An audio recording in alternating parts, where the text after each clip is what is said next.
5. Five means we're live, baby. Hello. Thank you, everyone, for dropping by and joining us on this super secret special adventure that we're going to have. These three, I thank them off camera, but I want to do it on camera as well because they were very flexible. I had this in the works for some time, but I didn't really tell them when it was going to happen. And then, like, 3 days, I was like, you guys good for this week? You know, like, this week, 3 days, and they all made it happen. So thank you for my wonderful cast for being as flexible as you are right now, and I very much appreciate it. I'm very happy to have everyone here. So before we hop into this wonderful two-shot called Soul Shatter, we will let our lovely cast introduce themselves, any fun projects you guys have coming on up, or anything like that. So I think I'll get us started with our returning character, Cam and Evie. Feel free to let everyone know what you're doing. Well, hi, I'm Evie, the Disaster GM. Pronouns are she, they, or any. Normally, you can find me over on Altered Echo Archives, where we predominantly play Cypher System-based games. I'm the GM for our current frontrunner campaign, Empyrean Rising, though at the end of July, we will be bringing out a brand new campaign called Once Upon a Reflection, which is kind of a transitioning fairy tale twist, is the best I'll be able to offer as my elevator pitch. Tonight I will be playing Cam, who is and we lost Kit. Yeah, he just typed to me. He lost Evie, so he was like, someone's talking, I just can't hear anything. So he's gonna be right back. All right. But yeah, so he is a ranger of both celestial and fiendish descent, along with his companion, who is currently at least a fennec fox named Lush, that is described at best as an asshole. Let's hand it over to Joe. Hey, this is me. Hi, I'm Joe, and I'm here doing stuff on the channel. That has been very nice and let me in. And at this point, I don't know if they can kick me out. It'd be difficult. But when I'm not here, Sundays, I think we're back this week. But it might be one more week. But we'll be back soon with Dispel Logic. Some real life good things are happening for some of us, so we're off doing those things. So that's good. But we'll be back soon playing D&D Sunday nights at 8 p.m. Eastern. And when I'm not here or there, I have my channel, which I do a little bit. Real life has been kicking my ass and keeping me away, but I've been playing Mass Effect, RNG style. Every dialogue wheel, every decision, every skill point when I level up is decided by random number generators. I should be back to that, not this Sunday, but the following I'm doing alternating. And we'll see if my schedule opens up more to try and get more consistent with it. But I did at least stream last Sunday. I played a little Tiny Glade, so I'm trying to at least stream every other Sunday if I can do that. But yeah, here I'm gonna just angle so we can see the glorious work of Foos. I want to point out that my Triton Druid is walking on water. It was the best detail to see when it happened. So fun. But this is Caroso, and he's a Triton, he's a Druid, and he's having a grand old time. And then that's me, and then Kit, who probably has news I wouldn't know. I'm certainly not involved in it, and definitely know exactly when it is, and I'm excited for it. So Kit will tell you, because I wouldn't know. No, I wouldn't know either, Joe. I don't know what you're talking about. Oh, look at Nubs. Yeah, I got a Nubs treat redeemed, so I'll just take care of that while you go ahead and introduce yourself. And what may or may not be... Okay, you can... Yeah, he's having trouble. I gotta watch the Nubs, I'm sorry. Gotta crunch, buddy. Gotta crunch. So you chose not to go with any of the puns, I see? No. I was offered the chance to craft my command a little. I was like, all that's coming to my head are puns. Do you like any of these? No? Okay. I reached out to all three of them, and I was like, if you want to have any input on the, like, character command that I'll put up and the details that come up, let me know. And I went to Joe, and he was just like, here's 3 puns. And I was like, you know what? He did say that it was probably fine if I do it. And I fully said it. It's probably better. And also, Caruso is hot, and that's entirely Fooz's fault. And He would be so lucky to be smooched by Madame Mavis. Kit, sorry for the interruption. No, you're good. Yeah, as I was saying, Joe, I have no idea what you're talking about. Yeah. All right, But no, seriously, before Food beats me up here, I will be running my first campaign this coming Friday. I am excited, happy, and terrified, mainly because these two, Food and Mr. Joe here, will be a part of it. So yeah, guys, thank you so much, and we'll see how that shit goes. Today, I am playing this character here. Her name is Helda. She is, imagine a mixture of Lara Croft and Indiana Jones, basically. She is a explorer, fond of exploring tombs, and she's just basically a loot goblin. If you guys are wondering, that's the kind of character I made. If you ever play games with me, that's who I am as a gamer. I like loot, and so yeah, Foozzy, thank you so much for letting me do this. Of course. I think all of these characters have been so much fun just because so many, like each of these characters, I think we've collaborated a lot, which was super fun, and that made it so that each of you are just, I don't know, they're just like such fun characters, I think, for both of us. So that's part of the reason why I was like, this is a cool group to just bring together. Because my core crew was literally like difficult terrain was me being like, I'll just have like a bunch of adventures that they're like, these batch of people would just go on like different locations every time. That's why it was called difficult terrain, because it was like each little 5 to 8 episode thing will be a different location and they'll just keep running around. And then we decided to make it longer thanks to COVID, and here we are. So I appreciate the detail that everyone's kind of put into these characters and such. So it's gonna be awesome. But yeah, so those are my lovely players and their characters. For the Foozca channel in general, I'm pretty sure I will be dragging Kit and my husband to be playing Ghost of Tsushima tomorrow. So if you're on and you see us playing, feel free to hop on and say hi as well. And as Kit mentioned, we have the debut of his channel on Friday, and then on Saturday we're back with difficult terrain, and they'll be picking up the fight with the Merilith, which will be exciting. So I'm very happy to hop back into that one too. Why did they drop it? What'd you say? We said they had to pick it up. Why would they drop it? Well, we had to drop the combat in the middle of the combat because it was late, and now what if you're a lady with a weird arm? You gotta be careful with those. Okay. I was gonna say, are these pickup lines? Because that would be even funnier if it was just like, why didn't you pick her up in the correct fashion? But while I'm here, and before I forget, I am going to start the Cheesy Dice giveaway. We normally run it until Saturday, so hopefully today, tomorrow, and then Friday and Saturday, you'll have the opportunities to enter the giveaway.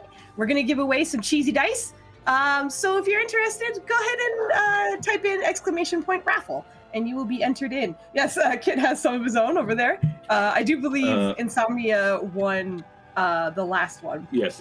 So, oh yeah, he had them like ready and next to him. I was very surprised about that. So yes, cheesy dice. If you're interested, !raffle, and then we'll do the drawing on Saturday and we'll see who wins.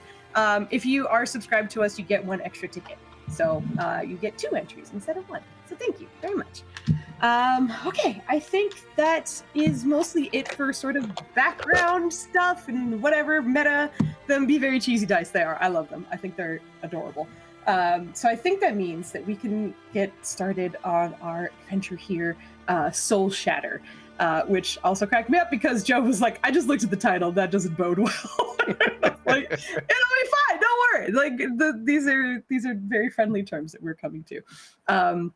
But we are going to start our 2-shot, our lovely Soul Shatter, with, as described, a loot goblin seemingly walking through the city.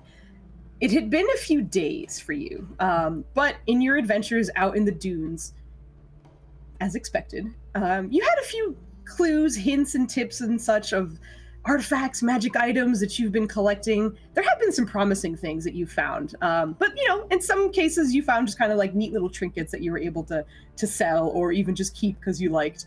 But there was one that you found about 4 days ago that, even though you have a particular item that would help you sort of figure out how this works, it didn't really reveal its secrets to you, and it's just kind of been a mystery. From what you can tell, it looks like it was a pendant, perhaps a seal of some kind, maybe even a divine one, something that was tied to a deity of some kind. But despite it being a magic item, the actual details of the symbol has eroded so much that you can't quite make it out. You think part of it might be a shield, but otherwise it just kind of looks like a worn down pendant. But you're confident it is magical. And it's been more or less inert, just within your inventory. The times you've sort of taken it out to take a look at it, nothing has really happened. But on this sort of very, very early morning, sun rising over the desert city of Kimase Kimane, as you find yourself walking through the streets, whether that be for breakfast or about to rest after an eventful night, your unreliable bag of holding starts to vibrate against your hip. So, as this is happening, Kit, would you like to describe your character and what she might be doing out here in this early morning? Oh, well, yeah. So, well, Hilda is a rather tall individual. She's 6'2". She has very, very red hair, and just because she spends so much time in the desert, she's just covered in sand perpetually. I feel like I'm itchy just hearing that. Oh yeah, no. When like a bath for her is a luxury. She very much she just whenever she has a chance to take a bath, that's when she just throws it. Just pulls out all the stops, but not something that happens all that much down here. But yeah, I think she would pause there and immediately go, "What are you doing?" And we are going to see if we can pull out what's in this bag that's vibrating so much. Okay. We absolutely will. Go ahead and roll me a D100. A D100. Okay. Mm-hmm.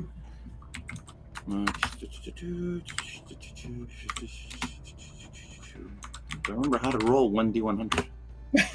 Yes, you do. Okay. Very nice. Yeah. Doing well with the threshold that is there. It takes you a little bit. You're kind of fishing around in there for a few seconds. But oddly, it almost feels like it finds your hand within the bag of holding as opposed to you finding it. But almost drawn to your palm, you're able to take it out. Now that you have, it seems to be glowing gently. And go ahead and give me an investigation check, actually, before you investigation. Figure anything out. Yeah. Ooh. Yeah, jeez, Abby, that's accurate. Oh, no. First roll of the night, folks. Oh, no. Abby, wow. Get rid of that. Oh, my God. So nat 1 to get us started off. But there are some glowing bits on top of this that are moving about. And you can't quite make out what it's supposed to be. But you feel like there's some information maybe you're missing. And maybe the sand is in your eyes at the moment, but what you can tell, though, is that just from walking around, it almost feels like it's kind of tugging you in a particular direction. You're not entirely sure what that is or where that's going, but from where you are, it's pulling you away from your destination and somewhere else. Okay. I think she just stared at it for a little bit, like just trying to gauge if it's a good thing or a bad thing. Mm-hmm. But curiosity is a big part of her. So that's going to win out in the end. Like, is there danger? There might be. There's obviously a magical artifact, but there's adventure ahead. Let's go. All right. Oh yeah, I think she'd actually just like kind of like dangle it out in front of her and just see if it like moves in a certain way. It doesn't seem to move. It continues its vibration, however. So like as you're holding it up, you're watching it sort of like dance in place. But it's not visually pulling you in another direction, which is why it feels a little strange. It's almost like once it's in your hand, you get a very specific direction. Oh, okay. So yeah, let's follow this feeling. All right, so you start making your way through the city. And as you do so, there's plenty of sort of bleary eye. I didn't hear the first part, and I was like, is she singing? She is. I caught on. All right.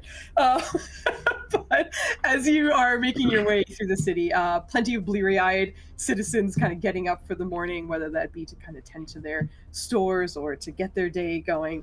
But in a way, it's kind of good that people seem to be so distracted, because as you walk with this magic item of some kind in your hand, almost no one is paying you any attention. So you're able to kind of wander through the streets, and you find yourself kind of working your way through a residential area. But you find yourself getting closer to the infinite at the same time. Almost like you're going directly to it. But you continue walking, continue following it.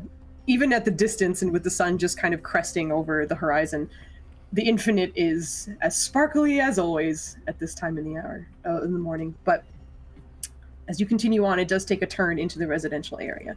But as you continue walking, I will leave you there as you are following the pull of your artifact and unable to give you more information with a nat 1 investigation check, blindly following this as you go along.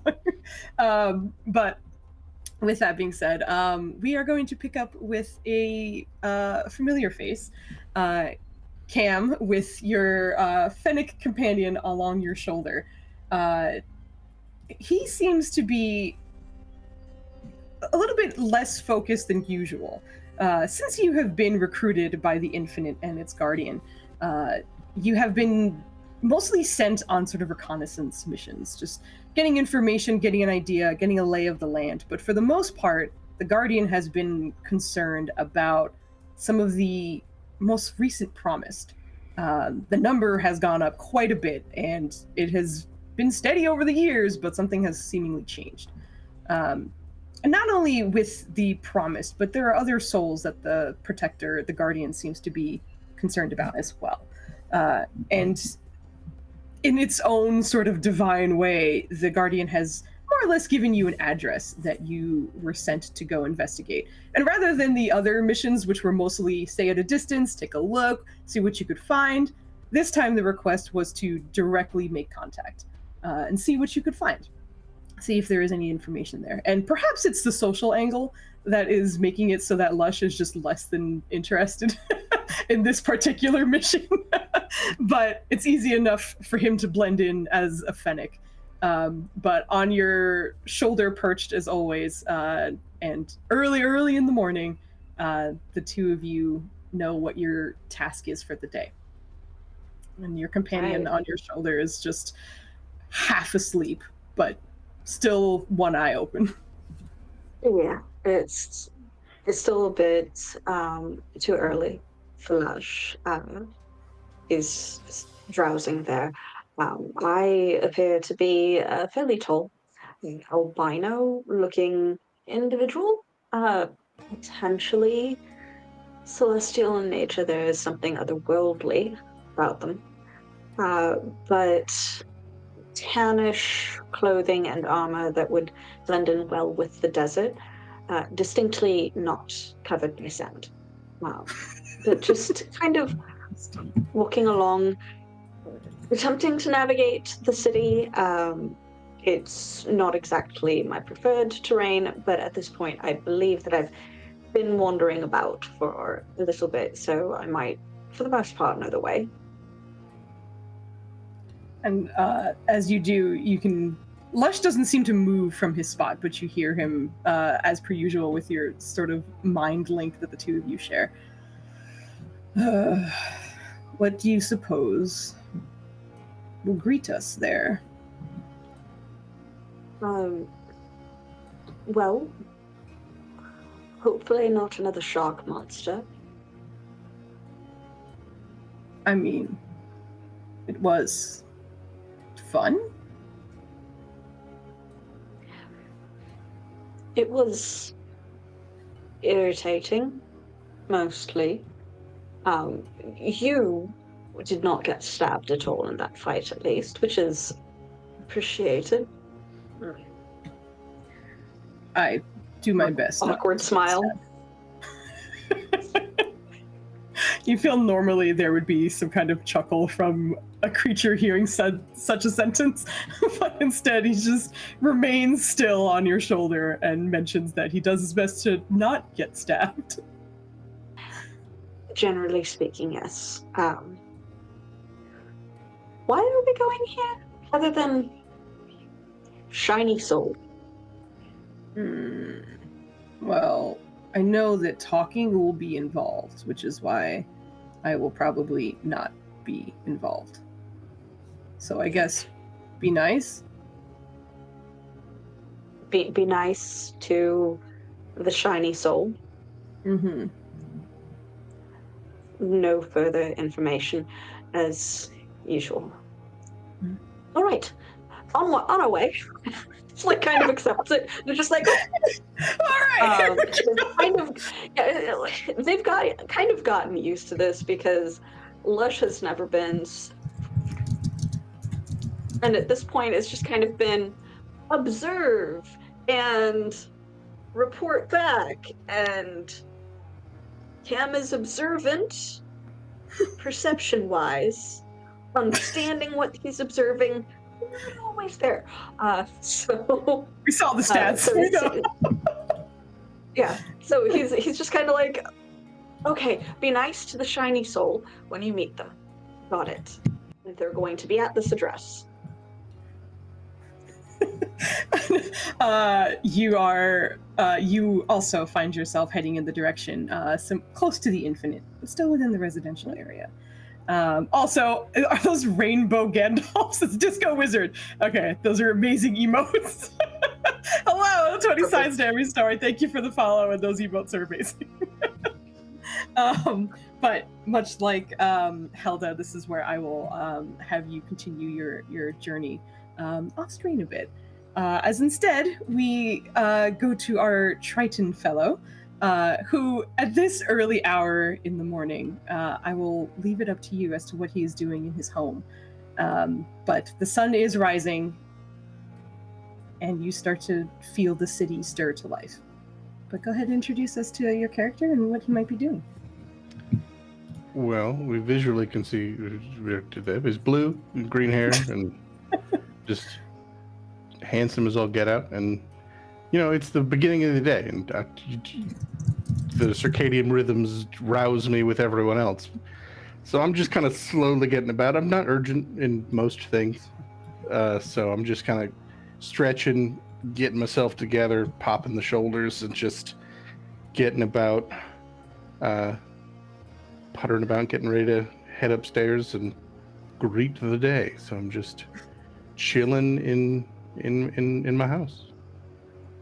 It's within the sort of lower level of the house that you have essentially sort of imported almost infinite water into a space, and that allows you to sort of enjoy the aquatic nature of your lineage.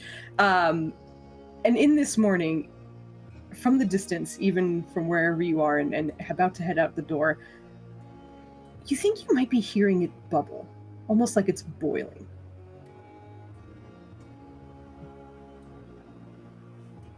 Well, I'm gonna turn around and go, just poke my head in. And as you poke your head in, it is indeed bubbling in some fashion. It's not giving off any steam or vapors or heat, even from the distance, but it is moving almost like something is beneath it, breathing or boiling. Some movement is happening underneath it. And you get to kind of make note of that for just a second before it feels as though the whole pool itself seems to glow brightly. Go ahead and give me just a quick Constitution save to see if you get blinded, as the light is suddenly rather bright in this room. Okay. not a great first roll. It is for a moment, for sure, that as the light kind of hits it, and you're realizing, actually, I'll give this one to you just because of how comfortable and familiar you are with it, that it feels like the sunlight itself kind of reflecting off the waters, just how bright it seems to just flash for a second. It fully catches you off guard, and you are blind for a moment in this space. But within that space as well, you can't help but feel that it's calling to you for some reason. Do I specifically feel like it's calling me right here, or should I go to the source? Due to your blind and shocked nature, give you an the source being the actual thing, but I know. Okay. I know it's more just to see if you have the wherewithal to like make the distinction. Well, in my rudeness of talking over you, I missed what roll you wanted. So Oh, you're good. Insight, please. insight, you Yeah, say? not at all. You're good. Insight, yeah. I rolled a 3 twice. He's good at these things. Believe us. I will also mention, I know that D4 was also already given out to Kit, but not to say to roll with him. No, Joe's against them inspirations. I know he doesn't want it. I'm just keeping I track. fully would be happy if only the DM ever got one. Exactly. There you go. We're You all can't set. shame me. It's true. You can't. In the moment of shock, you are unsure whether it's this particular one or this outlet of it or the infinite itself that's calling you, but this one's closer. So I had literally just poked my head in, so my head is upside down into my basement. Yeah. I'm not gonna like tumble forward to just completely fall in, and then Full tumble in the on. water to just land like cross-legged and sit, and Yeah. just wait for my eyes to adjust to be like, this hasn't happened before. Let's see what's happening. It has not. Fully submerged, you are kind of greeted with the usual comfort of being within the water of the infinite. It has always felt just so pure and effortless to travel through. Of course, you've been through many other waters, but it almost felt like there was never really a current. It just always was peaceful. And that hits you first initially, but the light just never seems to die down, and there's suddenly movement in this water. It almost feels like something is swimming around you, but you can't really see at the moment. But the light just continues, and you're pretty sure you're starting to feel a little dizzy, a little bit lightheaded. You don't think it's from the water itself, but maybe whatever is kind of moving around you in the space. Did I get a sense of how big it was? What is your passive perception? 20. Okay, then yeah, I would say it feels big. This space is comfortable enough for you to kind of swim around in, and it feels much larger. Like maybe you could barely fit in this space. All right. I'm gonna close my eyes. They're not helpful anyway, so I may as well not be blind. Well, Blind is I'll be blind, but different blind. Yeah, blind you're doesn't hurt. blind but willingly. And see if I can't just like get a hand, not violently or quickly or aggressively, but just to be like, the hell is this? And just reach out and touch the big thing. Okay. Like, I'm fully prepared. This could be some sort of weird monster thing. I don't know how it got here, but we'll deal with it. Or it could just be something chill. We'll find out. Give me an actual perception check for this one. Actually, As you are... would you like it with disadvantage because my eyes are closed? No, because this is about touch, actually. Fair Because enough. there's barely space for this thing to kind of not be in your way, and with that, it shouldn't be too hard for you to touch. As you reach out, yeah, certainly felt large, but it also felt familiar in some way, like it was humanoid, and that maybe you touched a fin or something for a moment. It also felt like it was struggling in this space, like it's starting to thrash a little bit. Okay, so if it feels humanoid, I'm going to assume some level of intelligence. Mhm. All right, I do not know how you got into my home or into my basement, but you are not enjoying your experience. Is it too small? Is it the light? How can I help you? As you reach out and touch and then speak out loud, still blind in this space, everything that you said starts echoing back at you in your own voice. You don't hear any change in inflection or tone. It just almost feels like you're in a cave. And as that is happening, from the outside perspective, Cam, you had a direct location to head to. So in this case, you would see the lights coming from this house before anyone else. And it is morning, but it's a little weird that something nearly brighter than the sun is kind of peering out through the windows of this home. And you're like half a block away, but it is impossible to miss.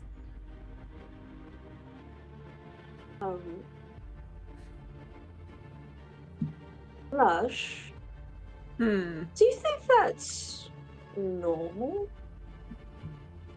I mean, I don't think I'm normal, so I feel like my key. No, I don't think. That's probably it, isn't it? Probably. Well, and just starts running without finishing the sentence. You feel Lush on your shoulder perk up. Now, no longer sort of eye closed. It is instead just kind of perched on your shoulder and looking ahead carefully. And perhaps in a sort of alleyway just across the way from watching Cam just kind of fly across with sudden purpose. Helda, you also take note of the lights, and that seems to be the direction your artifact is pointing you in. And someone else just blew by you in that same direction. Yeah, I think she'd do a bit of a double take in that situation, just looking back and forth between the pendant and the lamp, like, yeah, I think that's where you want me to go. She'd stuffed the pendant into her bag, and we'll see if we can get it back out again later, and we're going to dash off in the same direction. Okay. Cam, your passive perception is bonkers, so you absolutely start hearing the approach of someone else heading in your exact same direction. All right. Cam would look briefly over their shoulder to see who is running along, to see if it's maybe a familiar face or possibly a threat, just from the fact that someone else happens to be suddenly running in the direction of suspicious light. Suspicious light. And Helda, you see Cam look over shoulder at you for a moment and make direct eye contact with you. Yeah, just Okay, yeah. bright red eyes staring directly at you before he just kind of sees that you are not looking like you're going to attack, No. and I think then turning to face the other way again. I think her response to you just staring into her soul right there would be just like, just rapidly, just waves very rapidly at you, just very enthusiastically, like, hi, and would try to just catch up with you. Okay. How far until we reach the house? Not far. You guys weren't that far away, so you probably have this interaction turned back, and you're 4 seconds away from that front door.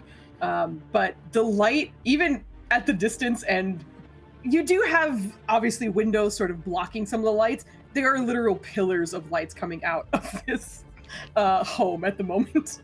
Can I tell if the creature was the source of the light at all? I mean, you're super blind, so I understand this. The answer is probably no. I mean, you're asking questions, man. I don't think you understand. All right, so my plan is this. It occurs to me that you might not be able to breathe. I do not know what manner. You have a fin, so I'm still going to do this. And then I'm going to cast control water and just part the water and make a gap of air, just in case this thing's drowning. I can always shove it back in the water if I have to, if it's suddenly actually a sea creature.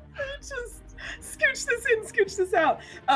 You do manage to part the water, but even so, the space that it takes up, you realize even in parting the water, you would need more space to do so.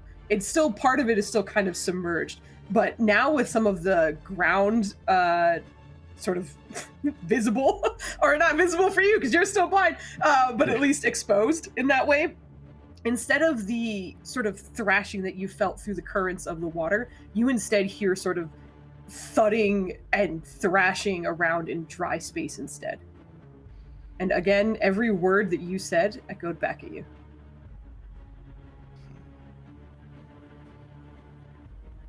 Well, this is complicated.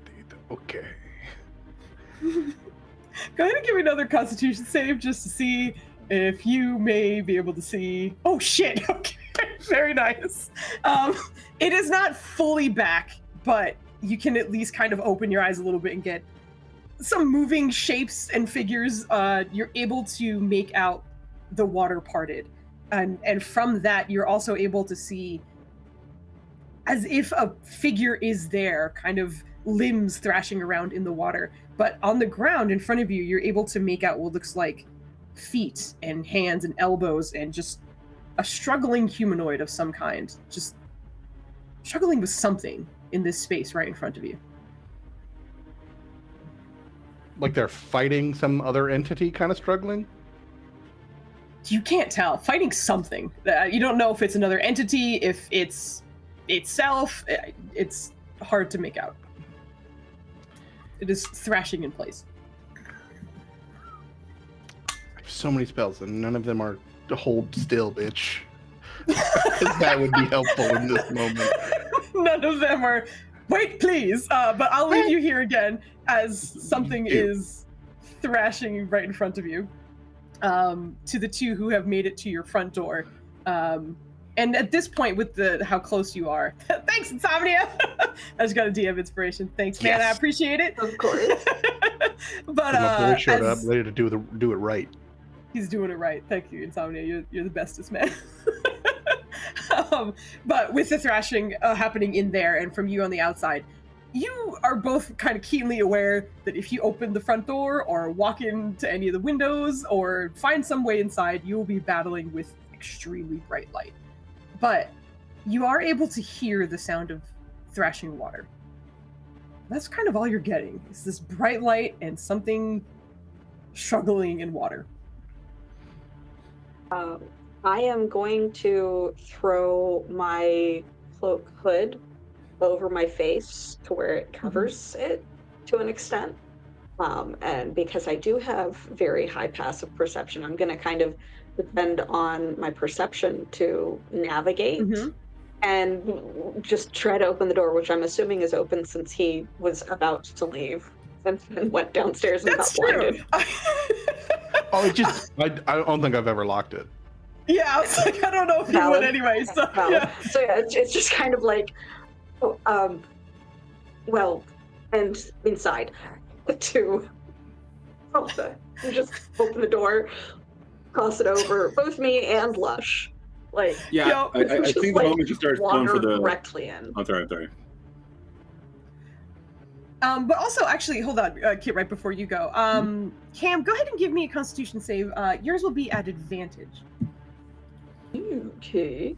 Advantage. Constitution. Oh, jeez. Natural 20. Oh, man, that was fantastic. Is that your first roll of the... Yeah, that was the first ask roll. I think my first roll of the other guest spot was like a really high roll too. I thought so too. I was like, something about Cam. I'm heavy and I roll high. Me. Hit crit fail and I rolled 2 3s.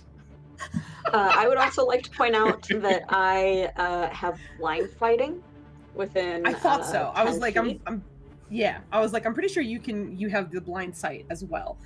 So along with having the blind sight and being kind of prepared with that, Cam, you were fully ready to come into this space and just be like, I'll be blind and that's fine. I don't need to rely on my eyes. Yeah. But just for almost like out of morbid curiosity or even just for a second, you kind of opened your eyes a little bit and you recognize how bright this was. This was like beams and pillars of lights coming out of every open place in this building. But you are able to kind of see through it a little bit. It's not perfectly clear, but it doesn't cause you pain and you can still make things out. So with the combination of your blind sight and whatever sight you're using right now with your eyes, you're able to make out quite a bit despite the ridiculous amount of light coming out of here. And with that, I know this is not your forte, but go ahead and give me an Arcana to see if you can kind of make out what's going on here. I know, I'm so sorry. Okay, obviously not an advantage. No, yeah, this would be a flat roll. Okay. That makes significantly more sense. You're just like, significantly more sense. I can see. Yeah. That's what that. And I apologize. You were interacting with Helda, and Helda, as Cam is kind of walking in, hood down on the shoulder of Cam, you see the Fennec Fox just looking directly at you, and seemingly not affected by the light. Even as Cam opened the door, the eyes of the Fennec were just stuck on you. Okay. Beady black eyes. Yes, beady black eyes.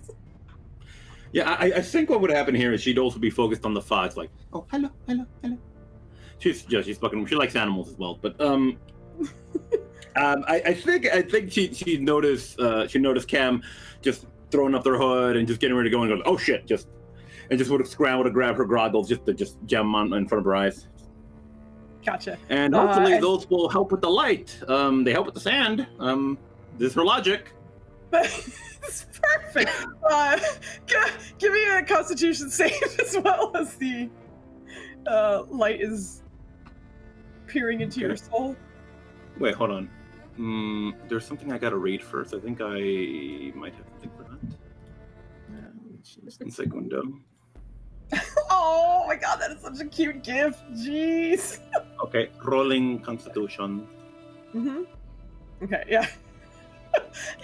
you put the goggles on, and it almost feels like maybe the light caught like a shard or something on your goggles and just refracted the light almost directly back into your eyes. Helda, you are effectively blind right now, okay. Much like the poor druid is unfortunately blinded at this moment. All right. We are going to try and go after the light, and we're just going to start like feeling around the walls if we can here. Kind of like Antonietta in fucking Shadowrun. Yeah, you're fully aware of all of this. Walks in, is just then it's no. Okay, that didn't work out like I wanted it to. Okay. Hold out your hand still. Hold your hand still. I'm trying to catch it. Just okay. Now, don't walk into me. Okay. Thank you. All right.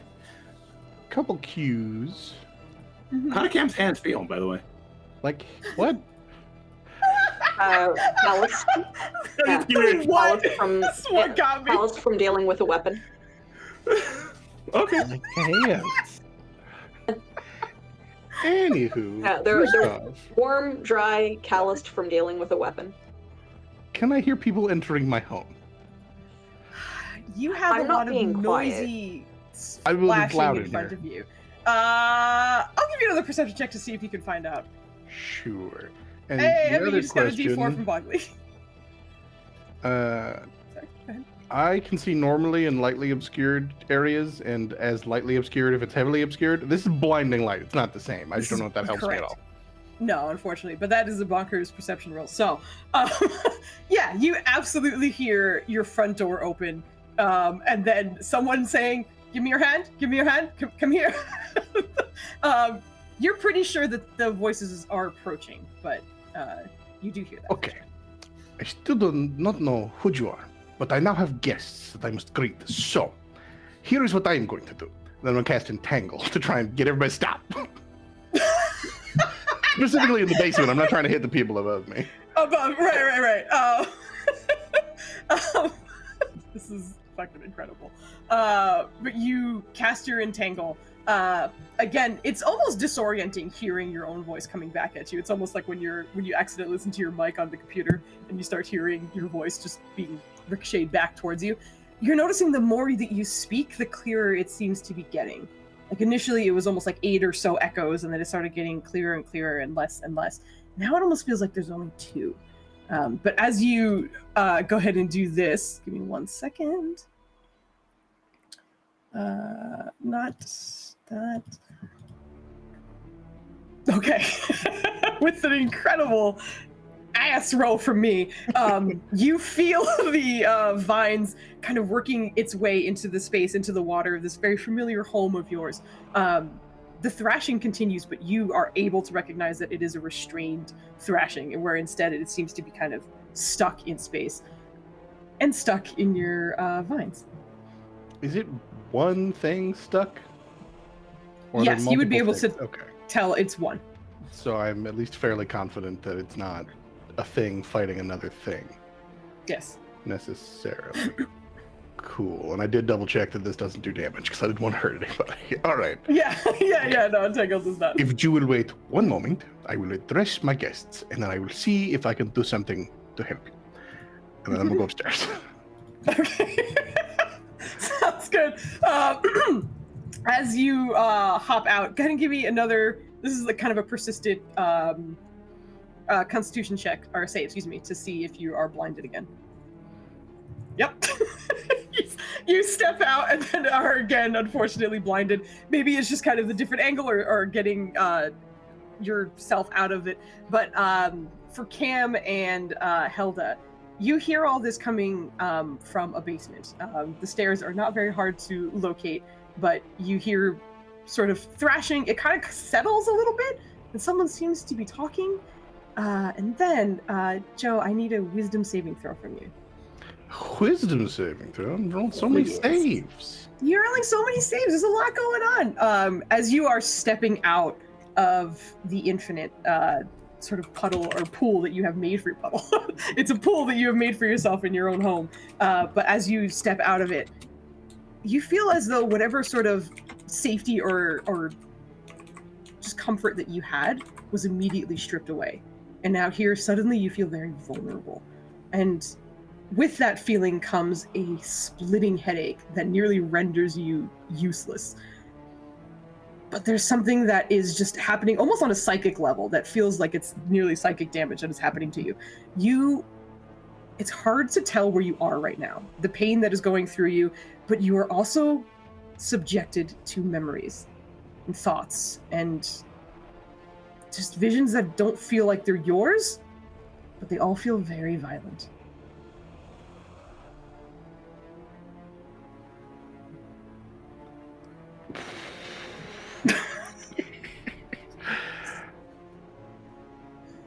I'm going to sit down. I'm just going to sit on my stairs. Okay. I'm gonna roll a couple things. Cam and Helda, you hear that, but you are both upstairs at the moment. So I opened the wrong we're going to walk this way. Just kind of follow my tugging. Don't try to speed past me. I suppose. Okay. I'm Cam. This is Lush. You can't see Lush. I managed to see. It's the fox that was staring at me, right? That's Lush. Yes. Oh, he's beautiful. It's a he, right? Kind of. Kind of. They prefer he pronouns, and then I'm just like, we're approaching stairs, and then I just kind of look down before leading Hilda down the stairs to kind of gauge what is below, since I heard stuff down there. I just love the like. Let me introduce you to my Fennec while we're going downstairs. Also, all your hands and arms in the vehicle at all times, please. Just sort of like host as you're going down. Oh yeah. You We're are descending into water. Yes. The first sort of step that you take onto the stairs is a wet one. But because of your vision, you're able to sort of make that out. You are also recognizing that that is absolutely where the light is coming from. It seems to be the water itself. And strangely enough, it looks like it's refracting off of it much like a sun. But it's also going down into the water quite brightly as well. And just at a glance, and obviously not having enough information to kind of make any decisions, something about this feels sort of divine in some way. There's some divine fuckery happening in front of Cam. He has no idea why or how, but that is what is happening. But not too far off, you see a Triton in immense pain, not really acknowledging you at the moment. And go ahead and give me another perception check. This is mostly you just kind of, you still see through the light, but it's not perfect. So this is just seeing what you can make out. 29. God damn. All right. I had the window slightly covered, so I saw the 2, and I was like, what's the other? Oh, all right. Cool. Cam's bonkers at the perception checks. But as you are looking over a person that you don't know yet. You're starting to see what looks like almost echoes of him, just kind of moving from left to right. Even though he doesn't seem to be focusing on it, they're sort of silvery and ethereal in some way. And they're echoing each of his movements as well. But they are just sort of shifting from side to side. And the other thing you would notice is obviously there's something still thrashing in the water. I've been rolling strength saves this whole time. So it's still stuck. But you also notice the water, something struggling within it. And at the same time, Helda, your artifact is vibrating so hard that even your bag of holding is vibrating. So, person who still hasn't really introduced themselves, that's kind of rude. I'm going to put your hand on the railing right here. You are on stairs, don't move. It is slippery. Oh, right back. It's wet. It's slippery. Slippery when wet. It's a thing. I'll be right back. It's fine. It's fine. And not being quiet about this at all. So, I believe that Joe's character's name is Caruso. Caruso would easily be able to hear this, not being quiet or shy about it at all. I'm going to touch your shoulder as a warning. Please don't strike me. As I'm mentally thinking to Cam, shiny soul, yes? Not yet. And Cam, in your distance from Caruso, it is, as you are kind of like, I'm going to reach out and I'm going to touch you, as you're looking down at him, that you watch as a sort of small folded piece of paper, you blink and suddenly it is right behind him. Oh, now. Now? Now, shiny soul. Now, shiny soul. Wonderful. And this is like mentally, as I'm like trying to skitter down the stairs across like the slippery steps or whatever, and just like smack a hand like heavily down on Caruso's shoulder and cast protection from good and evil. Oh shit, very nice. Go ahead and post that for me if you don't mind. Also, Agnes' gif absolutely killed me. Okay.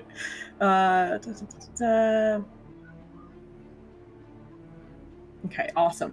Caruso, with this spell, you do feel the hand, but you might not necessarily register what Cam is saying, as you are just racked with this unbelievably uncomfortable feeling. Go ahead and roll me another wisdom save.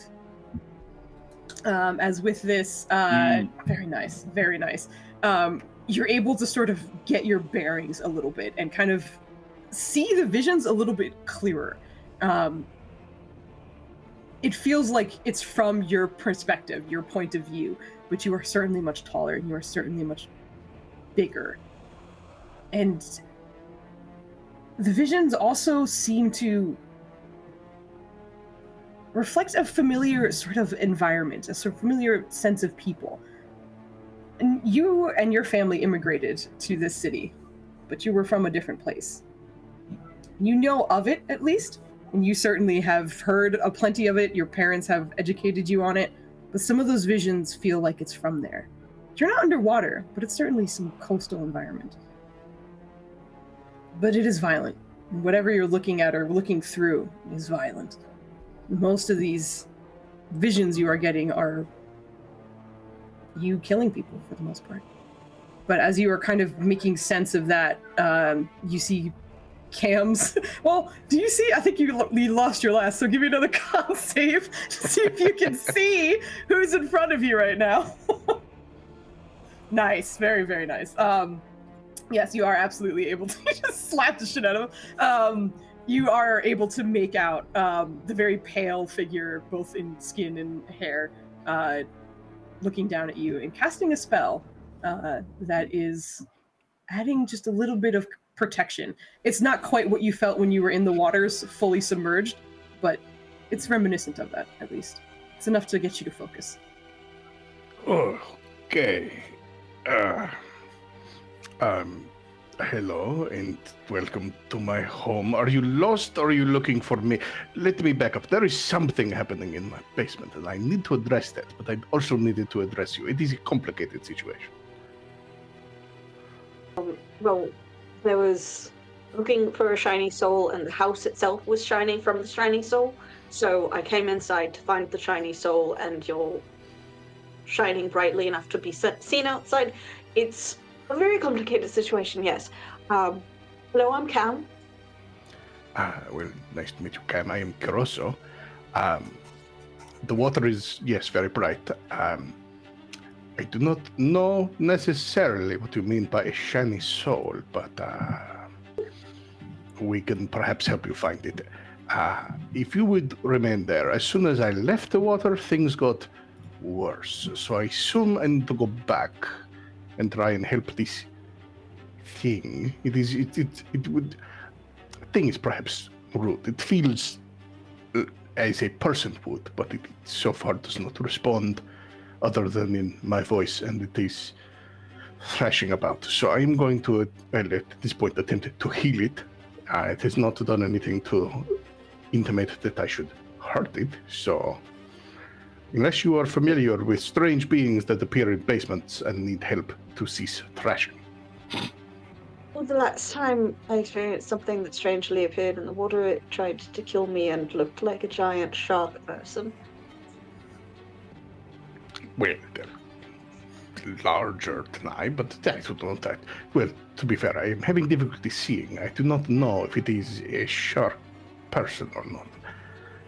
Does it look like a shark person? You are seeing what looks to be an invisible creature thrashing around in water in front of you.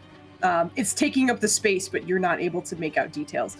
That being said, you do have a bananas perception, so you can once again give me a quick check to see what details you can make out. And then, Kit, I will get to you in just a second. I love a Joe accent. Hi, Anita, what's up? It's great. It is great. Fucking bringing it as usual. Cam, from what you can make out, this is certainly a very large creature. It's invisible, but strangely enough, the water is kind of helping you find details, because as the water is running off of the figure and kind of shining against the light, you're able to pick up, it seems to be hooded. That seems to kind of get thrown back and forth as if it is still reacting to the water that it's in, but it also feels like it's not here, like it's displaced, and you're not entirely sure how that's working out currently. But the one thing you can make out is that it looks like there's a weapon in its hand, and it hasn't let go of that, even as it's thrashing and struggling in this space. Certainly humanoid, certainly huge. Well, it has a weapon. Who does not? You got a point there. Just like starts mumbling to himself. Oh, I've also got a weapon. That's usually not a good thing for the people that actually hurt, but it could be that they've just kind of got a weapon in general. Cam is distracted with themselves and just gonna dive sideways back into the basement. Yeah. Like, bye. I also love how casually y'all are like chatting about this. Wow. It's like, Yeah. it's still there, but like, what's up? How you doing? It's weird. What's kids doing? Yeah, exactly. As you jump in, Cam is sort of muttering to himself. Helda, I imagine. Oh no, she has been digging through her bag trying to find this thing for a while now. Yeah, I'll need that D100. Okay. If it fails, you have enough time to. Ooh. Very nice, yeah. For this, just so you know, this is the percentage that you will pull it out, essentially. So the higher your D100 on your this bag of holding, the better the chances. So without any hesitation, you're able to just run in or get your hand in there. And again, it feels like it's called to your hand, and you're able to kind of pick it up and take a look at it. You're blind. I think you failed the first one. Give me a Constitution save to see if you can see, and then we'll see if you can make out something after that. 20. Yeah. Nice. All right. You were finally able to kind of like blink it away, like shield your eyes as much as you can. You can finally start to see it again. The lights that were on it that were glowing gently before are now glowing very brightly as well. Not nearly as bright as the actual sun that seems to be in this room, but you're still able to make out the sort of elements on top of it. Go ahead and give me one more investigation now that things are a little bit clearer. Okay. The DC will be lower, but if you roll out nat 1 again, I can't help you. Okay. Investigation. I have good investigation for once in my life. Ooh. Hey! Okay. That's awesome. This time you're able to sort of make out a couple of details. And part of this is with your goggles in place and their natural ability to sort of give you information.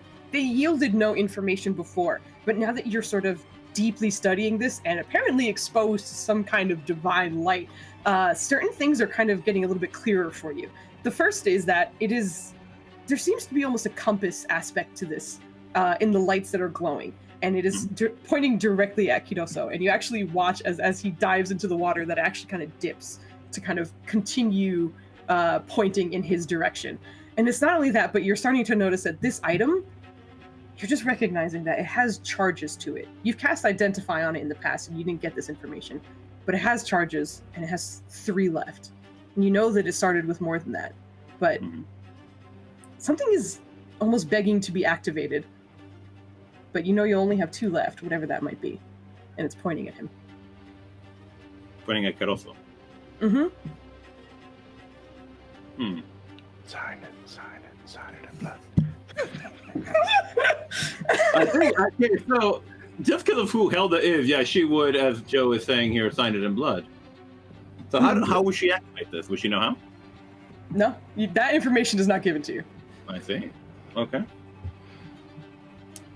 I think you should look at her like, do you want to be near him? Just not You talk into the fucking magical compass here. Do you want to be near him? Like, go splash. Do you want to go near him? And Cam is just like, I carry weapons in the corner. Okay, fuck it. Yeah, let's try and see what happens if we get closer to him with it. Okay, so you walk up towards the water a little bit more. Where he has kind of gone down. I think she'd call out to him like, sir, I'm sorry if you're over your headache. Have you ever seen something like this before? I don't know how well I can hear. You can hear things within the water, but can you hear outside the water when you're in the water? I mean, if he's close enough, or she's close enough, and she's speaking, you still can. It's not perfectly clear. But again, I think you are familiar enough with the water and your passive perception's pretty good. And she is raising her voice in this moment. You'd be able to make out. Oh, she's loud naturally, yeah. Yeah. I will also say that once you hit the water, relief immediately. It's not fully gone. There's still the pang of headache. And every so often, every like 10th blink or something, you get a quick vision. But it's at least far more stable than it was. And you are not just incapable of focusing anymore. I am dealing with a situation, and I will look at your whatever it is shortly. I must address this, and then I assume you just get blood, because I don't know how sound is going to travel from one. From what you can make out, Kidoso looks up at you, and then you just see like bubbles coming up, and there is like vocal, like there's a voice, but you just you're not getting anything. And then my plan is to touch the thing and cast Cure Wounds and see what that does. Okay. I will also. I forgot to roll these last 2, so let me roll 1. Just. This is boding well for you guys. I have not rolled higher than a 10. It's just been terrible rolls out the gate. Still captured in your entangled spell, wrapped up in the vines. You reach out and reach out with your Cure Wounds. As you touch it, just also the verbal component for the spell, again, just reverbed back at you. And as you make connection with it, for just a second, the light seems to kind of dim, almost like it kind of was nearly snuffed out. But then it just kind of sparks back into life once again. And in that time, you are very briefly assaulted with that psychic damage, those visions very, very aggressively taking over for just a moment. But in that, as your spell goes off and sort of the divine energy works over this figure, you're able to make out what seems to be almost a mangled looking face huge in this space, likely just the head alone, probably about 4 or 5 feet in width, just kind of turn and look at you for just a moment. And it was not a very pleasant look. Certainly not a one of gratitude, we'll say. There was a strange sense of recognition in the eyes and also anger. Here's a thought, and I don't know how much control I get over visions that are being forced upon me. Mm-hmm. Do I, in visions, bear a resemblance to this thing? I don't know how much I can see of my own self in these visions. Right. You mean like within the visions itself? Like, am I looking out through this guy's eyes when I'm doing? You are. Okay, I can. Yeah. So you would see like your limbs and such every so often, but you wouldn't be able to see the face in your visions. I mean, what are the odds I get a name from the visions? It feels unlikely. No, yeah. I mean, as I described, they're seemingly all violent visions. None of them have been one of peace or, let's say, literacy. So you haven't really gotten that information, unfortunately.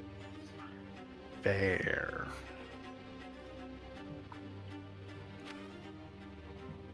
But I will leave you as you are struggling with that. And Cam, you were able to see Helda just kind of come to the edge of the water holding the artifact. And you, because you can see through this and not have any kind of issue, can see the glowing bits. You can see that, like, what seems to be an arrow kind of pointing in Kiroso's direction from this artifact. But he seems to be down there casting some spells and blubbing. Right. So turns to Hilda. Do you carry weapons? Wait, what did she say? What do you say? Do you carry weapons? Do I? I think she should go back to the bag to see if she has anything in there. It's more along the lines of, like, one, can you defend yourself? But also, do you point weapons at people, generally speaking, if you don't intend to harm them? No, I don't. I can defend myself. I don't use weapons though. Right. This is just something. I don't have that breathing thing right now. I was just wondering if he knows what it is. He pauses again. I'm just like, wait, I don't have that breathing thing again.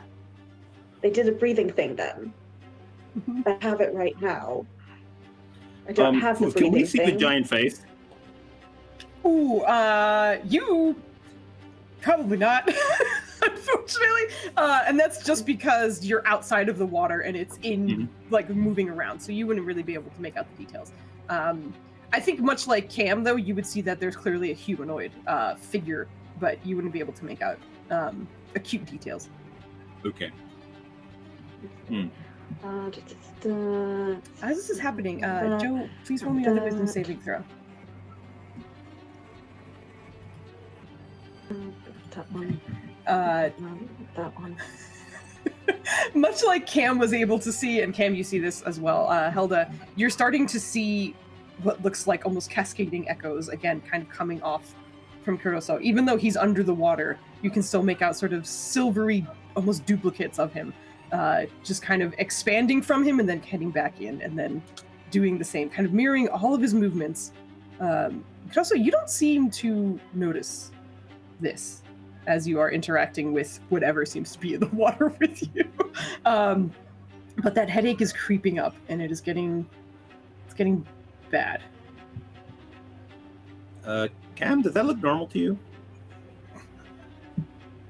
Not really. There's a weapon pointed, thus the questioning. And I'm going to, well, he's just like, but I don't have the breathing thing right now. I'm going to expend a spell slot and use Primeval Awareness, which allows me to sense the whether like in my region around me, I'm assuming that includes the basement, whether the thing is an aberration, celestial, dragon, elemental, fae, fiend, or undead. Mm-hmm. Just making sure you can sense whether the following types. Okay, I'm just making sure because there are also different versions that are like they're only your favorite enemies, but this is you can sense whether the following types of creatures are present of you. It doesn't. Oh my goodness! And you're within 1 mile of a city. You incredibly, it does take a minute, so you do need to 1 minute per spell slot. You extend. Yeah. Okay, within 1 mile. So you're using a level 1 for this? It is a level 1, yeah, and Okay. I believe it's duration. No, I'm looking at the wrong thing. Duration of 10 minutes. Casting time. Yeah, casting time is 1 action. Oh, wrong thing. I think it's for 1 minute per level of spell slot you expend. You can sense. So I think you need to spend a minute, like kind of just doing it, essentially. Okay, yeah.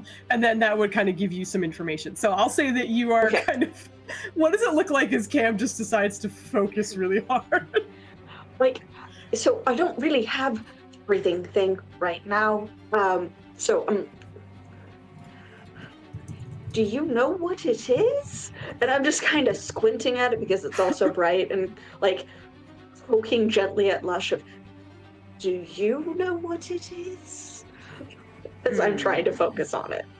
Yeah, you'll see Lush kind of looking, and then as you start to focus, Lush will kind of jump off your shoulders and go for the folded paper that seemed to kind of arrive behind Kinoso before he jumped back into the water.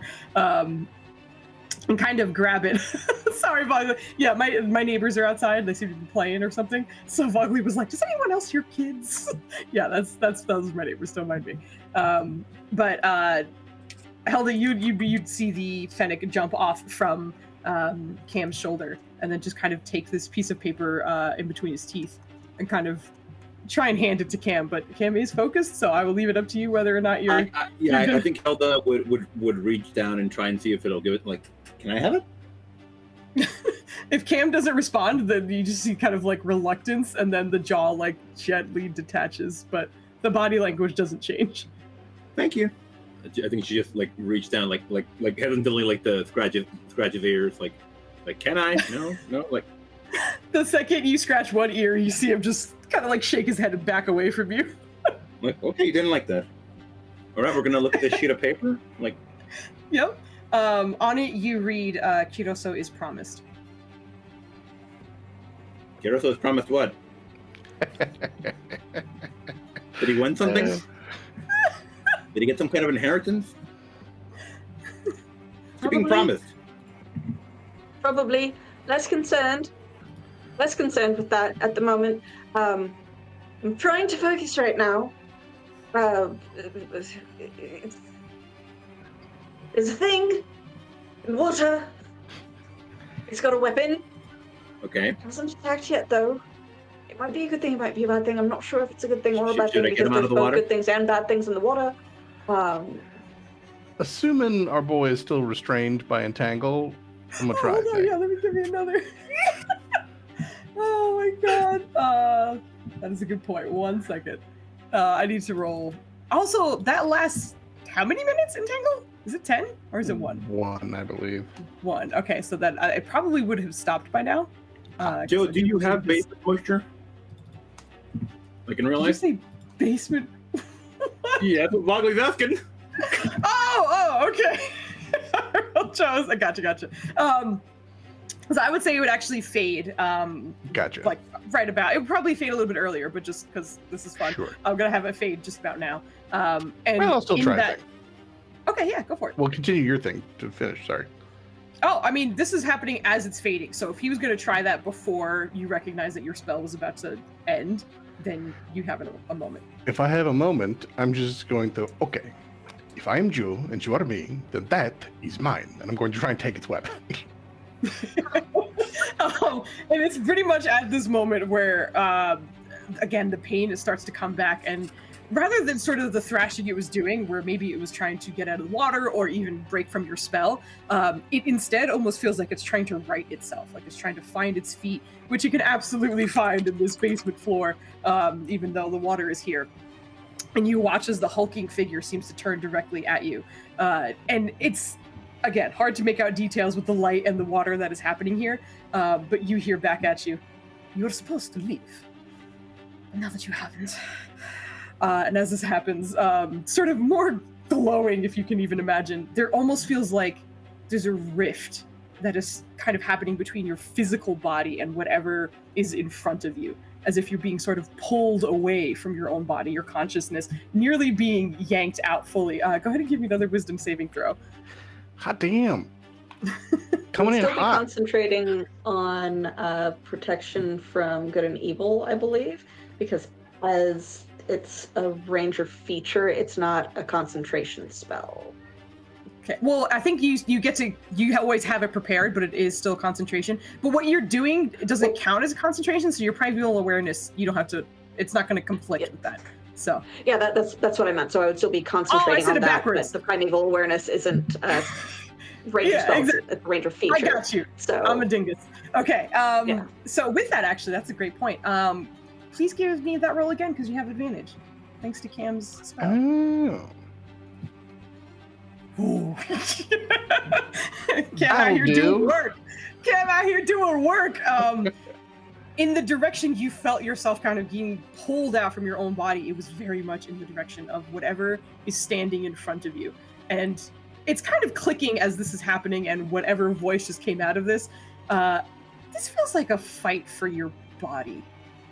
And it feels like whatever it was fighting in front of you was its attempt to even perhaps right itself in this space, or something, like it was trying to just kind of orient. Your eye also was helping it. explains the eyes that you received and the glare that you received, but you are also recognizing that over time it is becoming more solid, it is becoming more stable in this space, and you probably have a handful of seconds before this thing is here in front of you, and you will have to deal with whatever that is. All right. You know, do me like that. All that information immediately. Well, if it's gonna be a fight like that, then we're gonna do some real magic. I'm gonna see. I don't know if I could hit it. I mean, I could touch it, so presumably, I'm gonna cast the very dope homebrewed Cone of Currents because we're underwater, so it makes sense. That is awesome. That is very, very cool. Get that. Go ahead. Mm-hmm. And mark the spell slot. And why aren't you? Oh, because I have to select a level, don't I? Aha. Submit. I mean, it's a very Joe roll for damage. That was a terrible roll for damage. I was like, wait a minute. That's awful. I'm sorry, Josh. That's par for the course for me. But to explain, it's basically Cone of Cold for anybody, but it's just water themed and more fun. So it's just a 60-foot cone and a dex save as just water rushes out like a fire hydrant style. Mm-hmm. And in this case, I'm just swirling the infinite because it's what we're in. Yeah, and it's just kind of like coming back violently. You release the spell, and Cam, you are focused, but you are also, of course, able to still like kind of make out what's happening. Helda, you just watch as it turns into a whirlpool down there.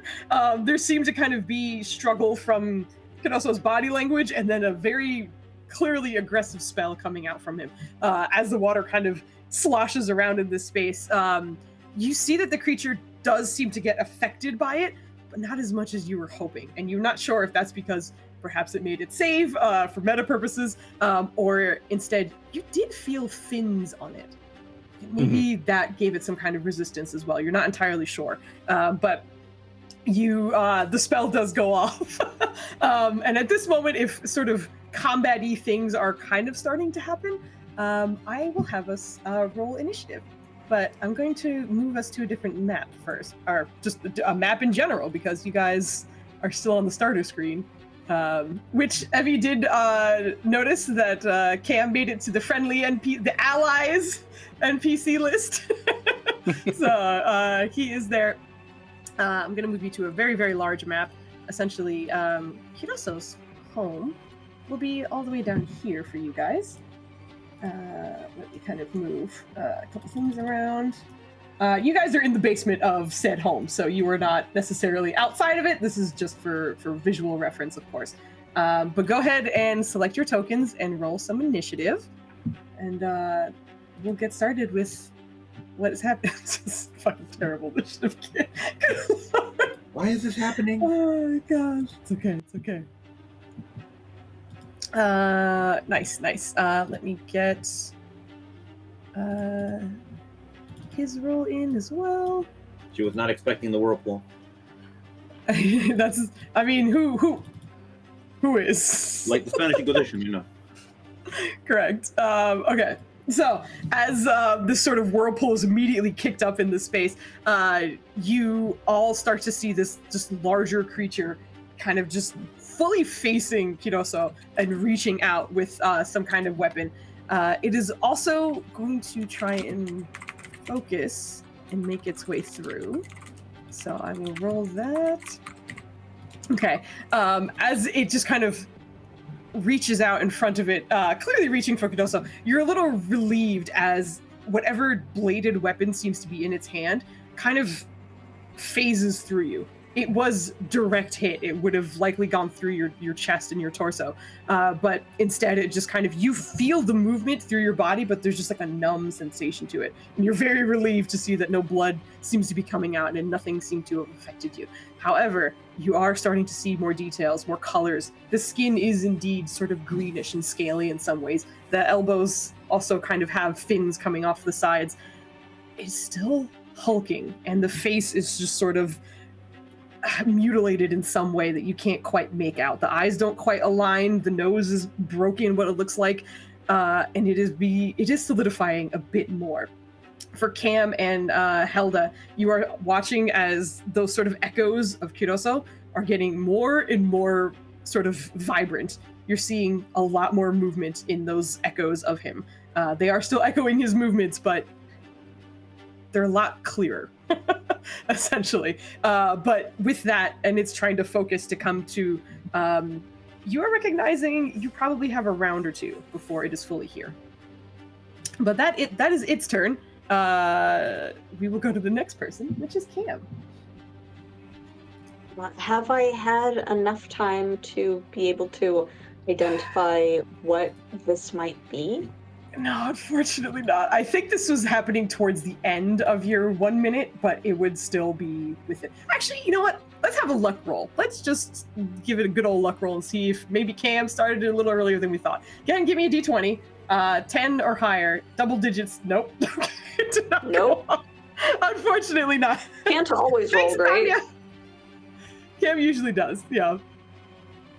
Can't always roll great, but sometimes. Yeah. Mm-hmm. But you are not able to finish it, but as this goes off. Also, thank you, Insomnia! So, Cam, it is your turn if there's anything you would like to do. Okay,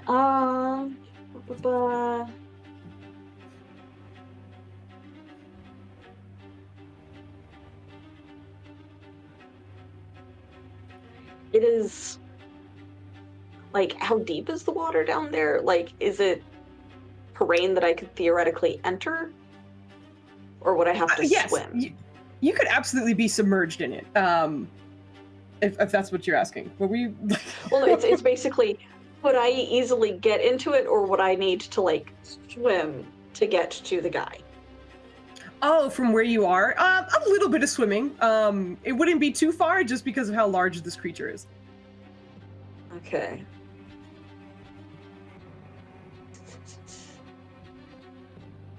It would be significantly easier if I had the breathing thing. Person to Helda. Bad thing. Just saying, probably. Bad thing. Don't know, certain might not be a bad thing. Won't be the worst thing I've ever done to attack someone that's not actually a bad thing. But either way, and then I am going, like, how far from me are they? It's easily within your movement range. You wouldn't have to worry about movement to get up to, if you're trying to hit it, that is. Like 10 feet, 20 feet, 30 feet? I think 15. 15? So I'm going to take like that 5-foot step off, disappear, and reappear with a distance strike, like just Awesome. smacking the shit out of it with Nature's Warden. Let's go. All right. You unfortunately have disadvantage, but I'll tell you why. Your character will also recognize this as you go ahead and roll. So go ahead and roll to hit. Oh. Nice. Woo! Hell yeah, that hits. Okay. Let's go. 25. Yeah, I think you have 2 hits or 2 swings per round. So I believe that I do. So it's 6 from that one. Yeah. And 16? It's big. Double check. Yeah, that's the thing. It's very large. A 16 does hit. Okay. Absolutely. Looks like it's big. It is. It absolutely And is. There we go. 9. Much better. As you close the distance and swing, it is a disadvantage because this creature is not fully here yet. It's sort of phasing in between worlds, perhaps. You can't quite make it out, but as it's kind of phasing in and out, it almost feels more about timing than it is about aim. And Cam, you're able to kind of find the rhythm of whatever kind of phasing in and out, blinking that is happening. And both strikes land true. And you watch as the water around Kidoso starts, because it's still kind of a whirlpool. The current that is here due to the cone of currents that originally came out is starting to turn a little bit red as damage was inflicted and blood is seemingly pouring out of this creature. You kind of hear what seems to be sort of like a muffled roar as it continues to kind of struggle in its own space. And as I strike, which thematically it makes sense since I'm a Horizon Walker Ranger that I would be able to time the phasing correctly. That's a good point. Absolutely, yeah. But yeah, so as I kind of look over to Kidoso, who may be at water level. I don't know. Have no idea if he can hear me. I'm getting the impression that bad, so don't have the breathing thing right now, but you can tell me to stop. Were they invited? No. Blub. Yeah, just no. You still just shake you the can head absolutely down. make it out. Ah. I like that you asked that after you hit it, right? Where it's just like, I hit him, but is he your butt? No? All right. All right. Does that end your turn? Yes. All right. Sounds good. That will bring us to Kidoso. Well, what we're gonna do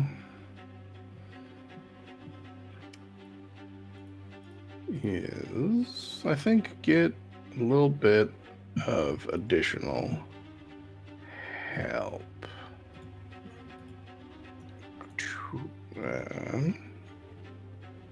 Yeah, I'm gonna need a stat block. Oh, all right. What do you need, my guy? I'm gonna need to summon me a water elemental. Hey. Can do.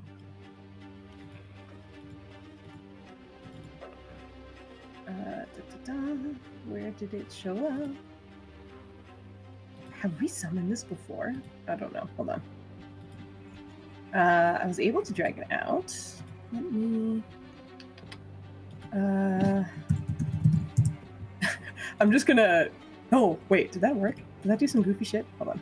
Okay, good. You should be able to move it around, but let me get you the character sheet. Yes, I can. Yeah.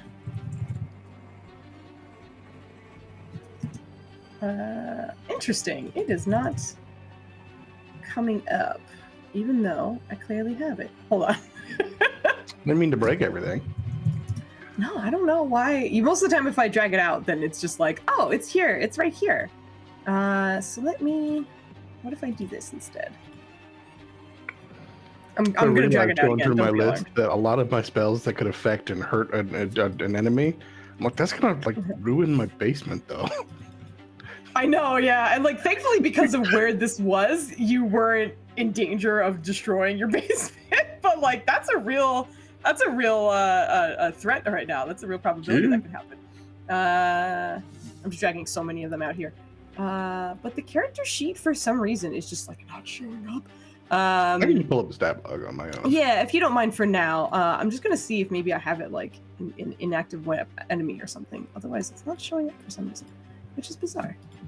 You can move that guy around at least. Hello. Okay. Yeah, I don't know why it's doing this. I can cheat and do it another way, actually.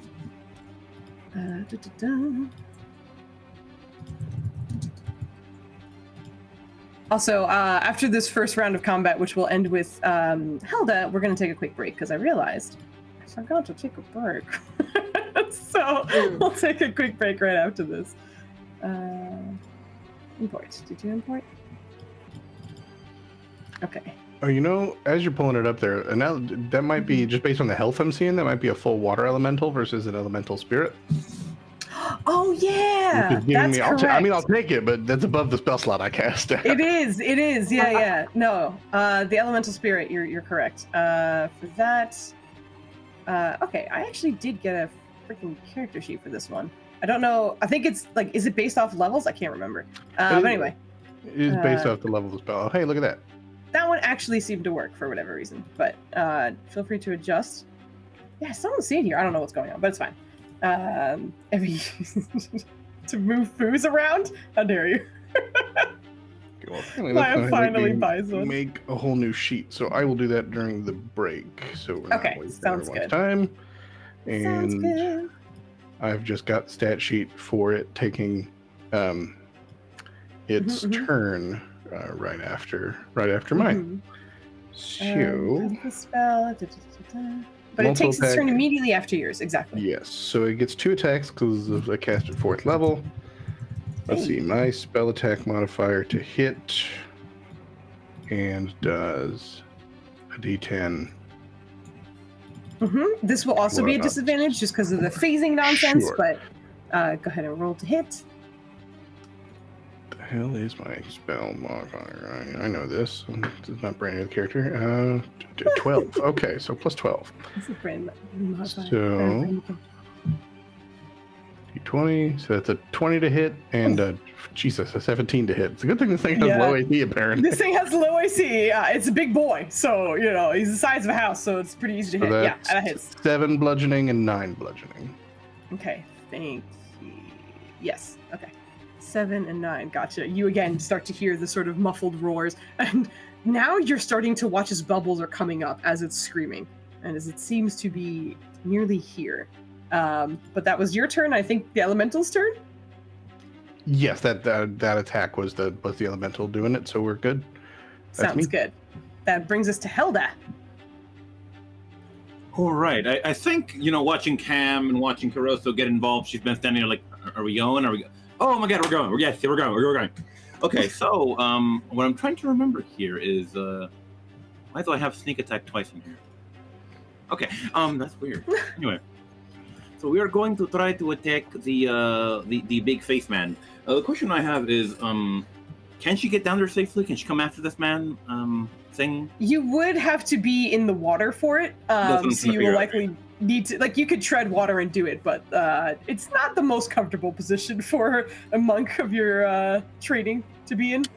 No, I understand this. So I think she would understand that as well, and so that's so we're going to use Step of the Wind here. We're going to spend a key point, use Step of the Wind, and we are going. Run on the water. Yeah, you could run on the water. I can. You can, yeah. If you're a level 9 monk, right? 10. Yeah. That's what I was asking. You were like, you got to tread water here. I'm like, the DM said I got to tread water again. Well, no, because it's underwater. So, if you run on top of it, you can't attack it because it's under the water. So you would need to go. That's okay. You can, of course, run on top of it, yeah. But if you're trying to hit it, I think I will spend. Could I be able to? What's a good way to say this? Fly under the water to get it, or no? Fly at it, or no? Under the water. No. Yeah. I think you would be able to. Okay then. You take a leap and jump into it. Yeah, basically. So yeah, we're gonna use Tip of the Wind here, and because of the kind of monk she is, she can take flight here for a turn. So you would see just you would see her like focus for a minute here, and you would see something like shadowy just shoot out of like from behind her shoulder blades, and she jumps off and just dives forward to get a hit at the sky. Nice, go for it. Mm-hmm. So I have fly underwater hell to go. God damn it! Okay, all right. So am I rolling like Cam here at disadvantage or? Correct. Yeah, exactly. Okay. Much like everyone else. Unfortunately. All right. Let us. Okay, watch me misses. 1 second. Oh, no! That's a nat 1. Yeah, unfortunately, that does not. I have an extra hit, so. Yep. Okay, that's better. Yes, that hits. Slightly. That hits. All right, wonderful. You take this. Nice. That hits. Absolutely. You used your bonus action for Step of the Wind. Yes. Right, okay, making sure. And then that was your action. You're in here. What does it look like as you just do martial arts underwater? As you kind I of think like that's part of that. That'd be the first. I think that's why she first missed the first one. She came in too hot, a little too fast. Then when she got her bearings, just imagine the slow-mo fist.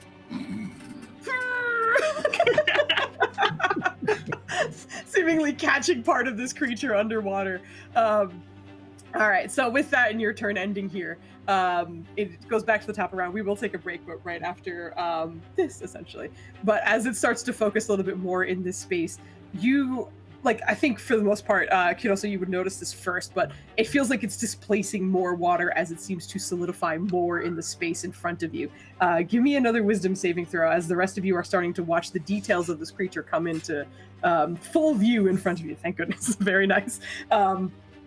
There is still seemingly a pull from this creature in some way that you can't quite describe. But should you fail, Kiroso, you're understanding that you might lose consciousness and if this is a fight for your body, you're not sure if you'll wake up. But you feel that pull come again, and you are able to kind of resist it as in full form and nearly 15, 16 feet tall, hulking creature covered in rags with a dagger in its hand. One of its eyes that you're noticing now seems to almost be blotted out fully, almost as though it was just in battle. Black ichor seems to be kind of dripping from that one, whereas the other one looks remarkably similar to Kiroso's own eye color. But looking directly at the entire team, you see it sort of look at the water around it, and then look out one of the windows. Seems I have to go.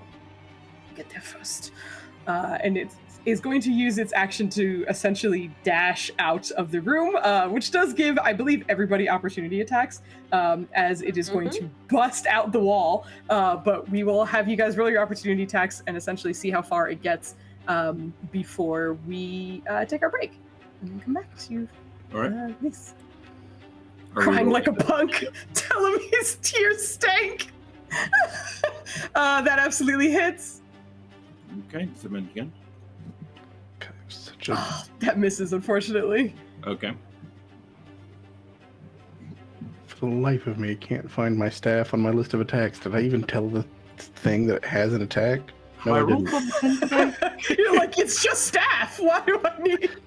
It is just a thing. Okay, so it's gonna be D8 plus D8. Wow, D20 plus 6. We'll add that in the interim as well. 16. Disadvantage because, well, actually, no. This is. I apologize. This was actually a regular roll for everybody, so Cam would have hit no matter what. Helda, unfortunately, we count the first roll, so you would miss, unfortunately. And Joe, your +6 would hit for the 10, so because it's not having 9 damage. Oh, dang, look at that. You just clock it on the way out. That is awesome. I have also it takes... hit the... Oh, go ahead. I was going to say, I have also hit the target with Nature's Warden, and I am going to expend 2 charges for Cower. Ooh, okay. Which is when you hit the target with the glaive, you can expend 2 charges to exude an imposing aura of predatory dominance. All hostile creatures within 15 feet of you must succeed on a DC 17 Wisdom saving throw or be frightened of you until the end of your next turn. The target of the attack has disadvantage on the saving throw. Sick. Okay. So it's disadvantage. It's not great at this. Here we go, boys. I have to make sure this is public now. Wisdom. There's just kind of like, I think, you know, so it's like Bop would hit first on the way out, and then afterwards, Cam, your strike it hits true, and as it's going, you just kind of see it look over its shoulder for a second, just shaking, fully vibrating as it kind of looks over its shoulder at you, unable to shake that sort of magical influence from your weapon, but you just kind of hear its voice trembling as it goes, just like getting past you. It is still scary, as in its fear, its motivation has seemingly skyrocketed to get the fuck out of this room. Kiddo, so you kind of watch in kind of horror as your staircase is just nearly fully blown out as it just runs straight through that, which was clearly not meant for a 10-foot wide creature. Barreling out from the basement, using still its action to dash, and barreling out what would have been your front door and probably 2 windows, is now just kind of a crater in the side, rushing outside. Also, you know that your home is very close to the infinite, and just footsteps alone and direction alone, it is certainly going in that direction as quickly as it can. Just quietly like, I was supposed to go to the source. I see now. Just looking at the destruction of your home, like, got it. Okay, cool. All right, with that, we're going to go take our break. It's I'll just say it's about 9:20. So let's be back at, let's say, 9:25. Just take a quick 5-ish minute break. I'll be back in a bit. Thanks for being here.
5.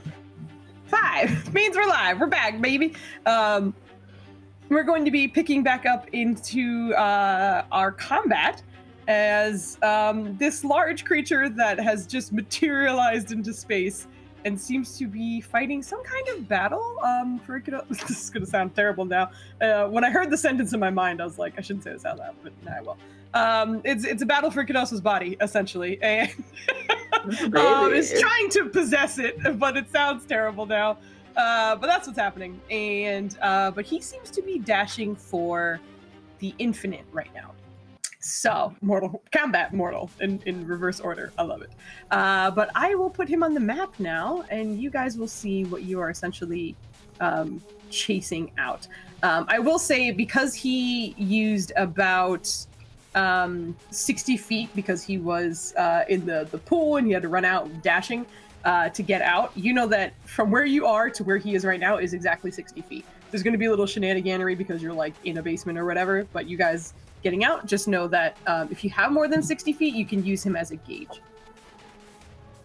Okay. But that being said, he took his whole turn because he was running away and got scared on the way. So let me actually put the fear icon on him so I remember that. And then that would bring us to Cam next. Okay, let me see if I have the distance to get to him.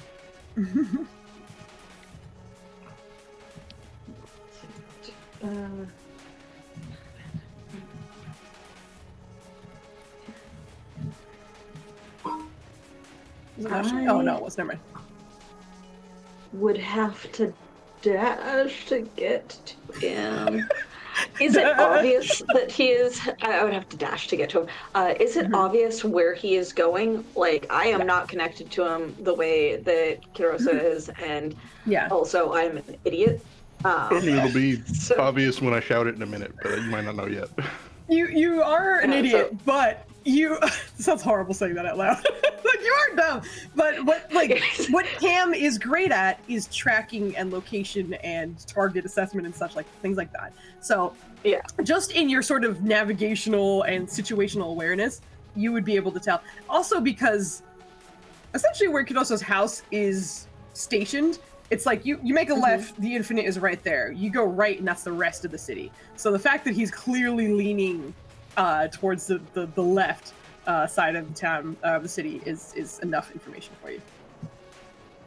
Okay.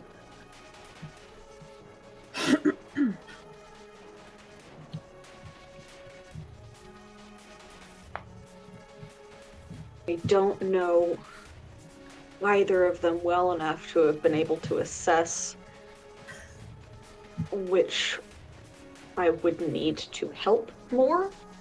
So Cam is probably going to, instead of further assisting them, make sure that he does not further essentially fuck up his karma by, well, I'm working for the good guys now, I might as well actually work for the good guys and try to stop this giant thing, because he did not just tremble and freeze in place like I had wanted him to, because Jim is an idiot.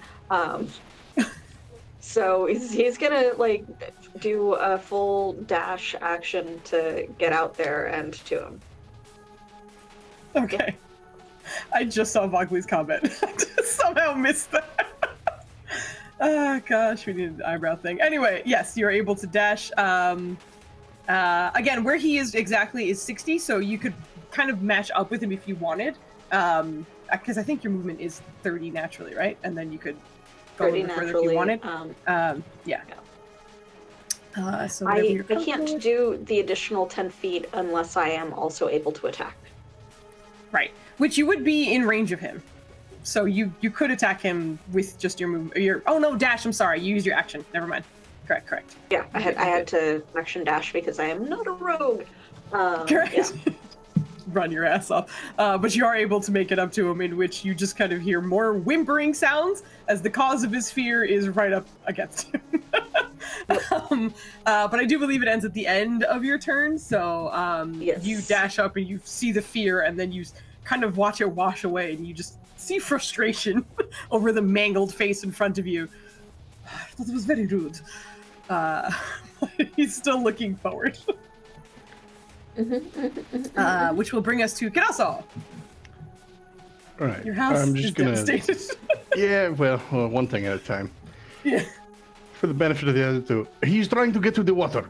We must stop him. I think I have to get there first. I'm a wild shape, not to burden you with tokens and sheets, but if I could be a giant eagle, like right about now, that'd be great. Don't worry, my Get out of the fucking house, or once you're teammates out of the turn house. into giant eagles all the time. I have them ready. He conveniently Don't made a hole worry. big enough. Oh my god. I think it might even be. Yeah, he did make a hole big enough. Yeah, that is correct. I'm just gonna. This is gonna pop up on everyone's character sheet, so don't mind that. But or everyone's thing. There we go. Okay, so you should have. Yeah, you can. You don't need it, obviously. But Joe, I just dragged it onto the map. Why does it keep giving me blank sheets? It did the same thing with the elemental spirit. It just asked me if I want to make an NPC out of it. Oh, just hit edit directly, and then it should be fine.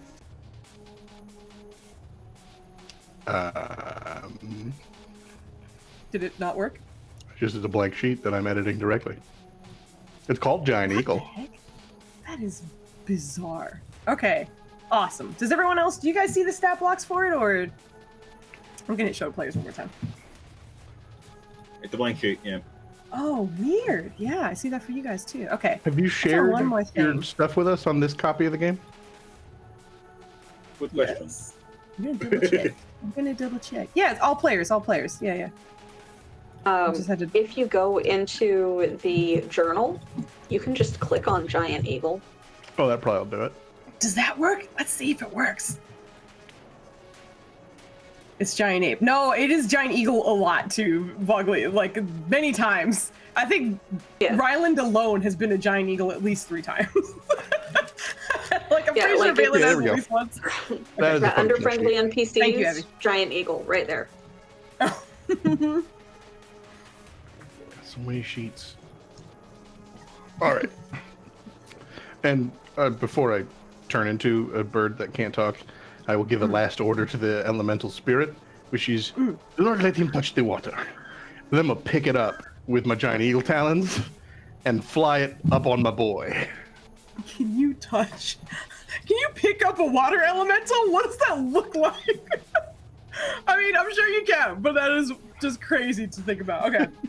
So a giant eagle erupts from his own devastated home, carrying a pile of water in its claws. I can move 40 feet since I'm carrying another creature with me. Okay. So you would unfortunately not quite make it right up to him, but you're about 20 feet off. So you're probably like just outside of it. Yeah. That's fine, because I'm going to drop the elemental and then the elemental goes next. Exactly. Okay. And So he has enough movement to finish getting there. he sure does. Did Lush jump off as I darted past? He's still like glued to your shoulder at the moment. Well, he was kind of on the watching. stairs initially, prior to me jumping down, remember? So I was just like, when I was rushing past it, he like jump up onto my shoulder like normal. Exactly, yeah, he did. Okay. He's in his spot, as per usual. After attempted ear scritches failed, he probably jumped right back onto your shoulder. Poor Helda was like, would you like now? I'm like, oh, okay. Yeah. So I've got that guy getting in the way. Now, as a slam attack, I don't actually know the rules on whether you can grapple as just an inherent thing that beings can do, whether I can have it choose to grapple instead of slam attack, or if it needs to specifically stay grapple. I'm sure you can replace one of your actions to grapple. Well, if we want to say that. Let me double check. Not that one. Grappling. When you want to grab a creature, you can use the attack action to make a special melee attack. Grapple. Yeah. You know, normally it's just an attack. So if I can replace the slam attack with a grapple, I'll do so. I have to assume he's going to be better than this guy. I mean, 22 is not bad. 22 is not bad. I can't remember. Does it have to be acrobatics when they're escaping? The defender gets the choice. Okay, thank you. To initiate it has to be athletics. That's what it is. Thank you. He is very strong. I'm worried about it. It's not a disadvantage. Woo! Oh, yes. Damn. Good. I know your pain. You know, things are working out. It's fine. What does it look like as this water spirit seems to grapple this enormous creature? Essentially, it like goes to like what would be like stabbing its hands into its chest, but really the water splashes and then just runs around. It's just all these different streams just surround him. Interesting. The sheet that it made me edit directly just randomly filled in with a bunch of the stuff that clearly was done by Roll20. Doesn't matter. I've got a functional sheet either way. Okay, good. As long as it works. I'm happy with it. And then I guess I have one more attack with this guy. And in a, I'll see myself out. Yeah. This we never see. I double crit fail all the time. That's freaking amazing. This is a whole other thing. Wow. Now here, start that paperwork. At the Listen, very I think least, the dice also agree with Vogley and Madame Ava. Don't leave the handsome boy alone. leave the handsome boy alone. Jesus. This guy's getting whopped. Okay. So immediately gets. Also, I forgot to shout him out, but Derpwood does the song, and I love it very much. It's almost ending, but Derpwood's awesome. If you haven't checked him out, please do, because he's great. So my guy gets immediately grappled and then double crit, pretty much. Like, jeez. Yeah, takes his damage. The fear is gone from him right now, but you fully see it replaced with frustration. Gets off. Hi. Is just struggling in this space, and is now grappled by a freaking water spirit. Is that the end of that guy's turn, I guess? Your water spirit. Well, I will just victoriously eagle screech, and then that's it. Oh, bitch. Sounds good. Just eagle screech of victory. Okay, that brings us to Helda. Oh my god. All right, so you said the big ugly man is 60 feet away? Yes, from where you are to where he is. Yeah. Just outside my range. Unfortunate. All right, so we're gonna cunning action dash then, and we are going to just run up in front of this man, try to get him to listen to the fishman who turned into a giant bird, and just try and delay him. Hopefully, we can help out. Okay. Sure. Yeah, the whole time she's running over, just here going, okay, we're going, and yeah, she's gonna try and look cool as she just skids to a stop in front of this man, and we're going to try to stunning strike him here with these punches. So, am I still rolling? Am I still rolling disadvantage? No, these are flat rolls. Okay. I have a bad track record with. All right, let's. Whoa, you're about to see. I've been rolling like ass tonight, so let's see it. 12? Nope. Okay, that does not hit. Yeah. Exactly. Next up. Oh, that would hit, but let me use one of my D4s. Okay. I need it super high. Let If me it's a 1. also use mine to counter you. Come on. Ah, shit. Evie, I appreciate. I had one, Evie. You could have saved that. I have 2, so I had to. And use he's a team player tonight. Oh, okay. Thank you. Oh my god. Yeah. Okay, so that one lands. Do I have to drop 2 key points there, or just 1? For the stunning strike? Well, as long as you hit, then you can. Oh, you can if I hit it. Thank you. So as long as you missed the first one, so you wouldn't need to work on it. Right. There. What is your DC that I need to hit? And I think it's is it con save? Is it my spell modifier? Is it my spell modifier? Yeah. Con save. It's not your spell modifier. It would be your. I think it's your wisdom plus 8 plus your proficiency. My wisdom. As a monk. Your wisdom is 20, right? So it would be 18. 5. Yeah. 18? Fuck me. Great. All right. Watch your roll of 20 on this one. He has a good bonus. God damn it. Works. Kid, I want you to know that was a natural 2. Okay. Jesus. Okay. That's some unlikely. Plus 12 your athletics. I'm just curious. How high is this man's face from the ground? It's high. It's a good probably like 10 feet off the ground. Oh, never mind then. I'm trying to figure out how I would stun this guy. I think in that case, listen, you could jump kick him or something if you're trying to hit that chin or something, you know? Oh yeah, I think that was my thought. He would just see her like drive a knee into his chin, just like from below.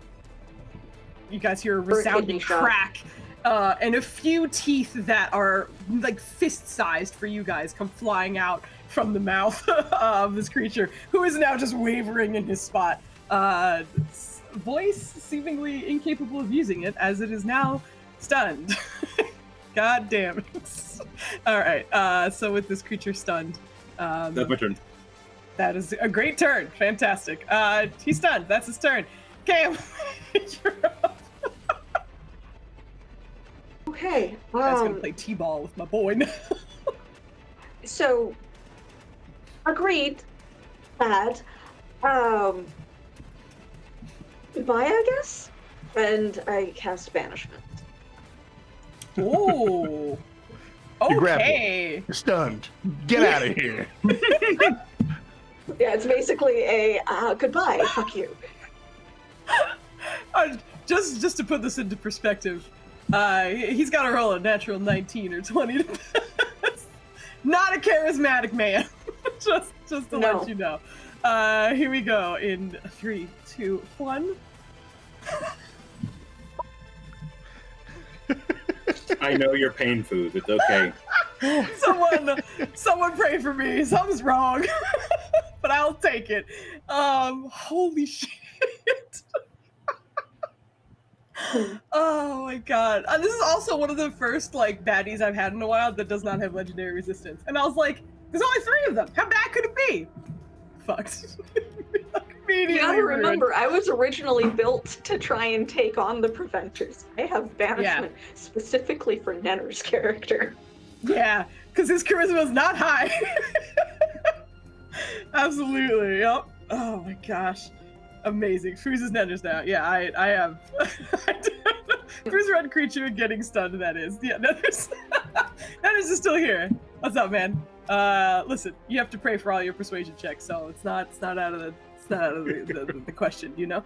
All right, what does it look like as Cam gets the spell off? It's like looks around at them, realizes that the fish man had turned into a giant eagle because was not present for that, and it's just like That's true. Not a good guy. And bye, because it's literally him just going goodbye, and it's verbal, somatic, and material. So it's literally that is his spell for it. Just like waves at him. Is that confusion, and then just it goes off. And much as the spell says, you hear a faint popping noise, just as suddenly this enormous creature taking up quite a bit of space in this area disappears. The target, I'm just making sure I'm reading the spell correctly. Which points target? It's needed to on. Okay, gotcha. So you hear the popping noise as this creature disappears, and unless for some reason Cam decides to break his concentration, you know that you have at least a minute. If this creature is technically from this plane, which Cam, normally not the smartest person, however, you know enough about your spell to know how it works. So you understand that, like, if it's not supposed to be here, it will not come back. If it is, it will come back. But you guys have a minute. And I have to break my focus, so I have no idea what it is. So she, like, kind of ruffles the back of my hair, purposefully not messing with the top of my head. So, where do you think it's from? And I'm saying this to Hilda because the eagle can't say shit. But I'm saying this to Hilda, definitely. So where do you think it's from, person? He still does not know what Hilda's name is. Yeah, she has not noticed, by the way. Yeah. Would you know where this thing is from? I have my doubts entirely here. Hilda, you have proficiency in history, right? Yes, I do. Go ahead and roll. Okay. Historia. See if now that come you're on, bro. Oh, come on. Does not ring a bell. Unfortunately, you haven't seen that creature. No idea. Nothing like that. Never seen anything like that before. It's like I only freely can do that. It's not a thing that I can do frequently or well, normally speaking. But it kind of trashed the water guy's house, and there was just like a giant glaring threat vibe. Which at this point also, at some time when it was rushing out and when it fully solidified here, the ever-present glowing light has disappeared. It has seemingly vanished from the home. Well, I'm going to execute on my plan as if we didn't just handily dismiss that threat. Excellent work there with the banishment. And that was in its entirety, use my full dashing movement of 160 feet to get to the infinite. Yeah, okay. Ain't no hesitation. I'm getting there. Just fucking bolting. As you go, Helda and Cam, again, still the echoes, but it is bizarre looking, as rather than being the exact echo of the creature you see in front of you, which is a giant eagle, you're instead seeing echoes of Kidoso around a giant eagle that is flying through the air. It's a very strange view as he seems to be moving. But Kidoso, it seems as though the creature is not here, but there's still some sort of instability that you are fighting off. It was going to be at the top of your turn, but my guy's not here, so we're going to pretend that this is the top of your turn. Please give me a wisdom saving throw. That's the sound of a wisdom save, if you didn't know. That's what they sound like. Oh my god. Do you remember that one time I immediately blamed Flandy, and he was like, when have you heard my dogs play with a toy like that? I was like, it couldn't be Evie. It has to be you. Ollie. Ollie says hello to the entire cast. Listen, He just is like it. dog. Listen, we love an Ollie, okay? He's great. You, as you are flying through, feel that instability kind of hitting you again. Rather than being pulled in a very clear direction, which was whatever that creature was that is not here anymore, it instead feels like it's just almost like evaporating out of you, as if you're trying to like just contain it and it's not quite working as well as you would like. As you're going, you're kind of momentarily stunned and kind of fall a little bit. Not enough to kind of hit anything, but you lose altitude quickly. I'll say that you unfortunately only move about half your movement instead, because you're kind of mid-air stunned, trying to regain your balance. But the rest of you would very clearly see in the air a floundering giant eagle attempting to flap its way towards the infinite. But it's not a smooth travel by any means. You know, But that's you are how on your eagles way. fly. Yeah, they just go, ah! Just like limping along. Go ahead and give me, okay, so that lasts for a minute. I imagine the second you saw that thing go, you were just off. So, I didn't expect it to disappear. I was still going. My plan entirely was, I'll probably slow it down. I'm gonna get to the infinite first. Right, you were already, I'm out. This was a race for me. This was not a fight. Yeah, right, gotcha. So you were going no matter what. So it would take you, if you're as an eagle, it would take you less than a minute. But you do need to make it there, essentially. Essentially, every 2 rounds, you were going to have to roll a wisdom save. So this was that second round, including when he busted out. So go ahead and roll me 4 more wisdom saves. If any of them are below, which they are not. Oh! Except that one! You essentially are able to flap your way about 90% of the way. That initial kind of hesitation while you were... that does. Shit. But I have one too! Hold on. Use it. Do it. I am! Do it. Fuck! Oh, well, you tried. I appreciate it. 16! Incredible. So I was like, one, though. he should be fine, but he might not be fine. No, but... That was my last one. I feel like normally when there's an inspiration that a teammate uses to help, I have a moment where they're just like, hey, that teammate, I'll remember them for a second and that'll give me the strength. You two don't know each other. So it's like, what happens here when he's just like flapping along and Cam just gives him strength to like keep going at the last stretch here. But anyway. Fly, eagle, fly! I don't know. I thought you were just gonna call back. I said which call is this. just- You call you, girl. That actually makes significantly more sense for Cam. Just like, I don't have more of those. Sees the eagle flying away and just like makes a eerily accurate eagle sound at him as he flies past. But you are able to make it over there, and with that last sort of second wind right towards the water, you're able to maintain. It feels like you're starting to lose yourself a little bit. It almost feels like memories are starting to kind of eke out of you. Part of you is just trying to remember your name, trying to remember your parents. You know the city. The thing that it doesn't seem to scrub from your memory at all is the infinite. And the solace it has provided you, the seemingly powers it has provided you as well, and everything that has grounded you about this body of water. But you do make it there. So what would you like to do now that you are here?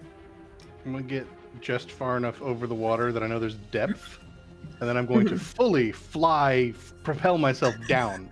It's not just I'm falling, it's I'm adding speed.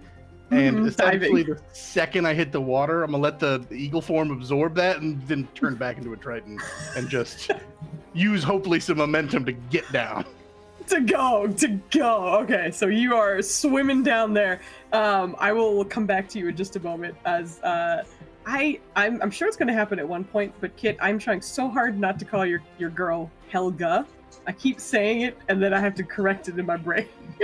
So when I eventually fuck up, I apologize in advance. But Helda and Cam, as mentioned, Cam shouted after the giant eagle, so you obviously saw that as it went off.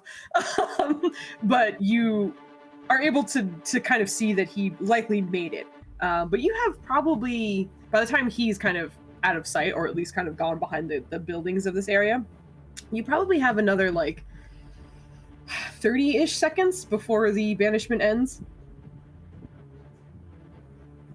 Can I do a quick vibe check on Helda? What does that mean? You have yet to introduce yourself, and while I have been friendly with you, I have no idea if you are a threat to the one that I have confirmed. I see, okay. Is one of the ones that I was sent to go. All right. Evie, I'll say this very nicely. Don't assume maliciousness when stupidity can explain it. Yeah, no, like no, it's more of a. Cam is not a. No, I get where you're coming from. I'm just saying this to you. Person. Yeah, to me, I know that Helda is fine. Cam would logically try to vibe check Helda to determine what he is going to respond with next. Mm-hmm. None of the above is going to be an attack at Helda, by the way. Give me an insight check on. Oh, yep. Good lord. Did not mean to do that at disadvantage, but yeah, but unfortunately anyway, that first one was your roll. So, yeah. You're not able to read too much from Helda, but Helda, you do see Cam kind of looking to study you for a second. Are you okay?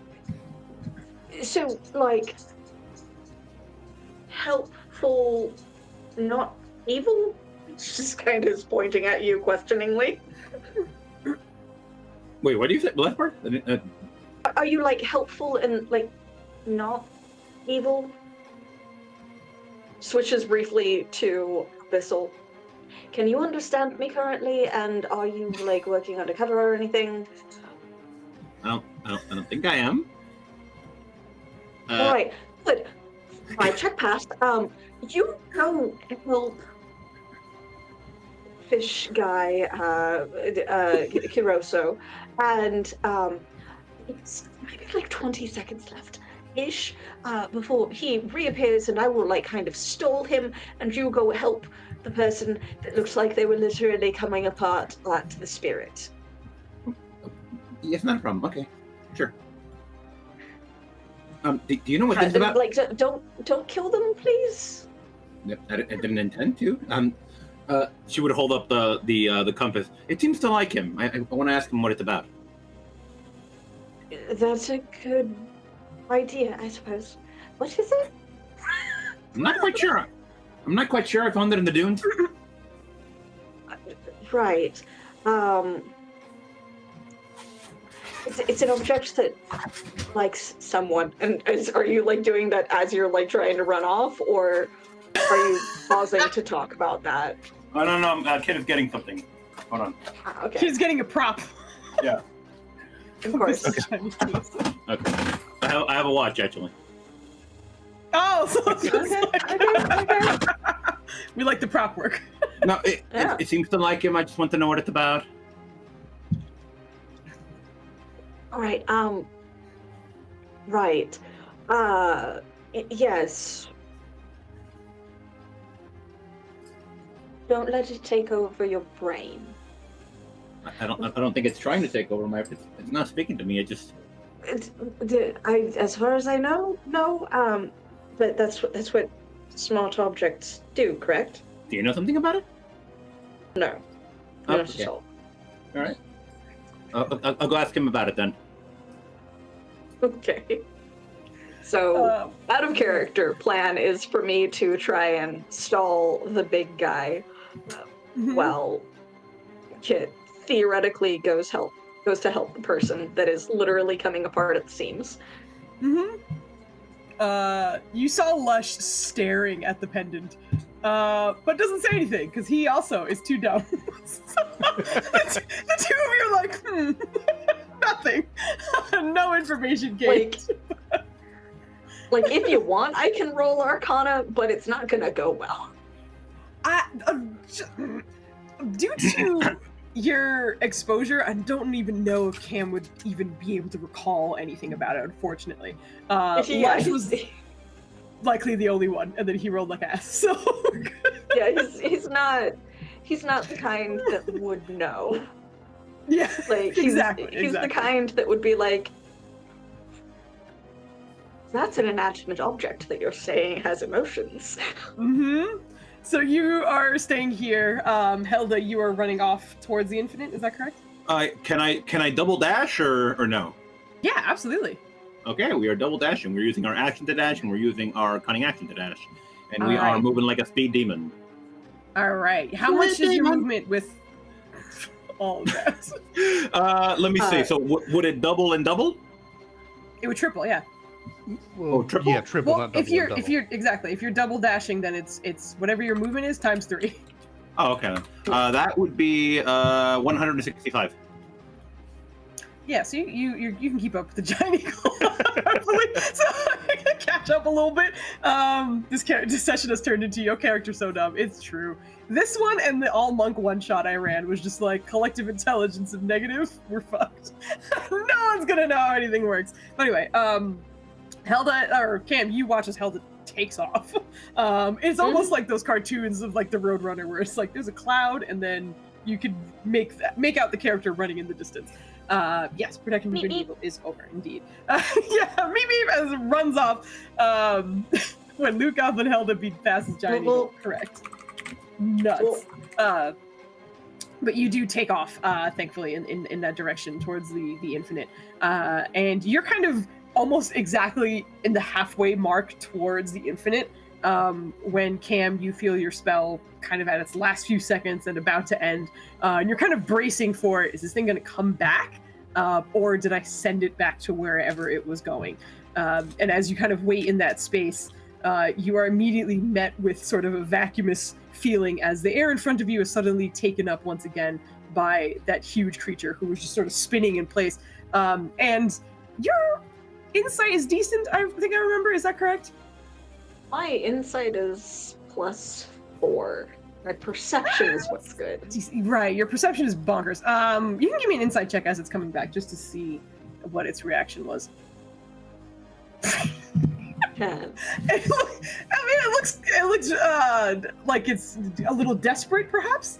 But you can't quite make out perhaps the particulars of what the heck is going on. But it comes back and is just kind of whirling in space. What? late. And you recognize that he's about to take off again. But we'll kind of get to that in sort of initiative order right after I kind of get back to Kidoso, who is swimming down in the infinite right now. As you are here, what you weren't able to see, and your companions, I can't really say friends, your teammates currently were able to notice, you're starting to see in yourself. The sort of echoes that are moving around you, just kind of floating from side to side, duplicates of you that look identical, but now that you're sort of moving and taking a look at it, they all seem slightly different. And it's starting to, the memories and visions that you were seeing that weren't yours, the violent ones especially, are still there, but they're kind of being pushed aside for others. And you're seeing other visions that seem familiar, but slightly different, perhaps. A conversation you had with your mom that ended a different way, more positive, perhaps. A day where you decided to stay in and instead went out and had a wonderful time with friends. Just sort of almost alterations or variations of your life that you're very familiar with are coming through very clearly. You're still aware of yourself, and you thankfully don't seem to be losing yourself. But the water feels like it's making sense of everything. And it's kind of overwhelming for many reasons. You're feeling all these visions and such. It feels like you are sort of the linchpin for a flow of memories. Some of yours that you recognize and others that you don't.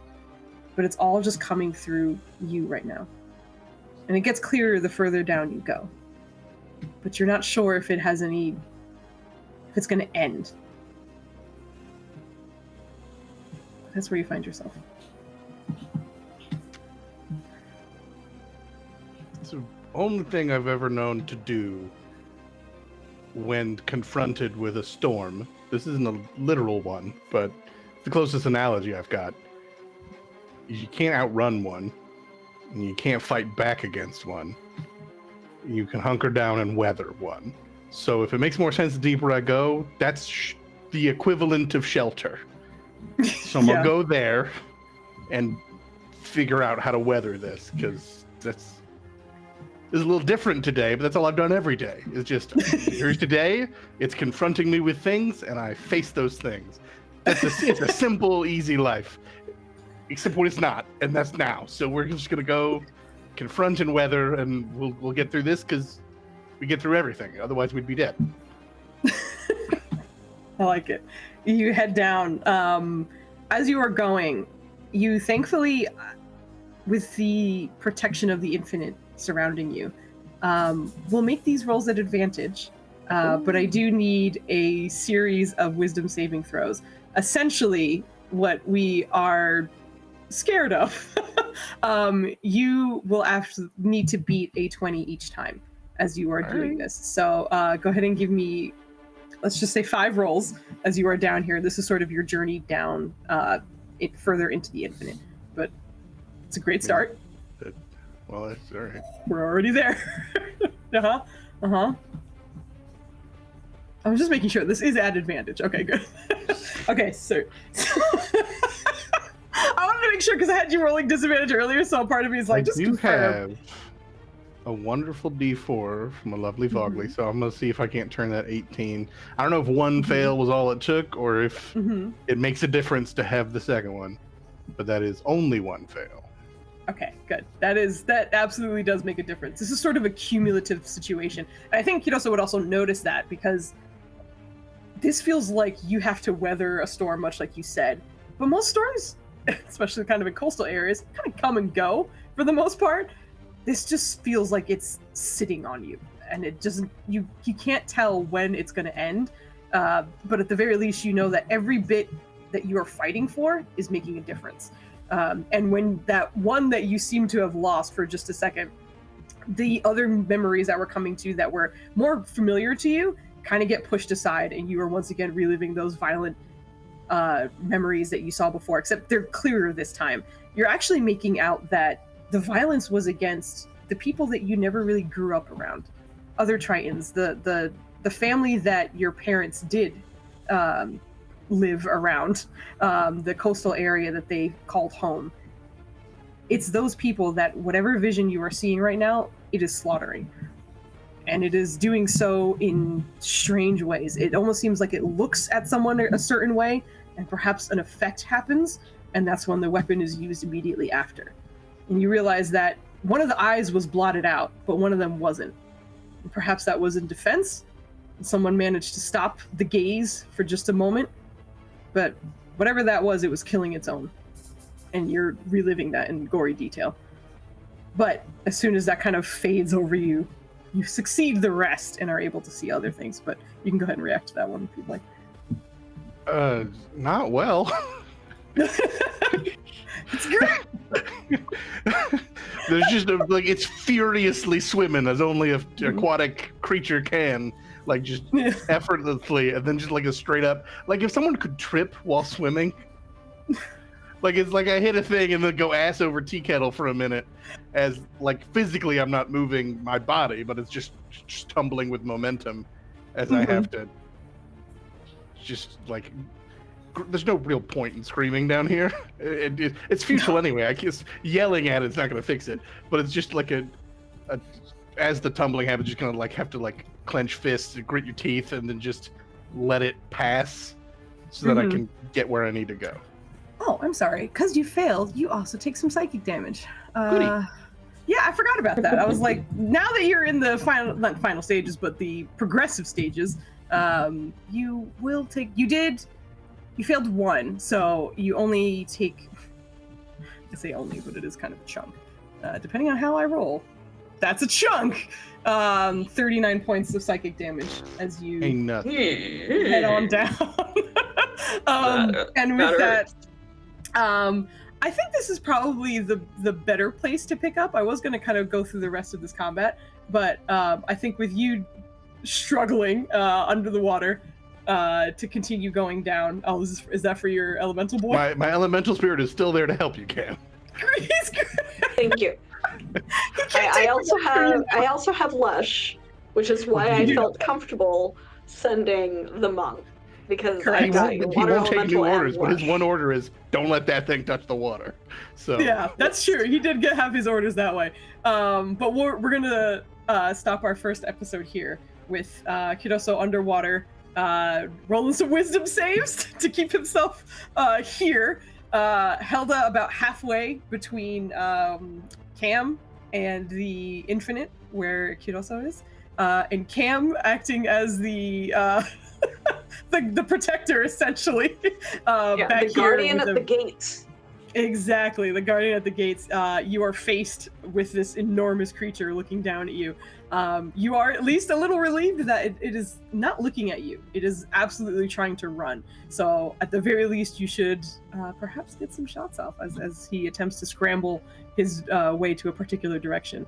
But I think this is where we will pick up next Wednesday, where we will complete this little adventure, which is very exciting. I feel like it'd be more exciting if I rolled pretty decently, but that's okay.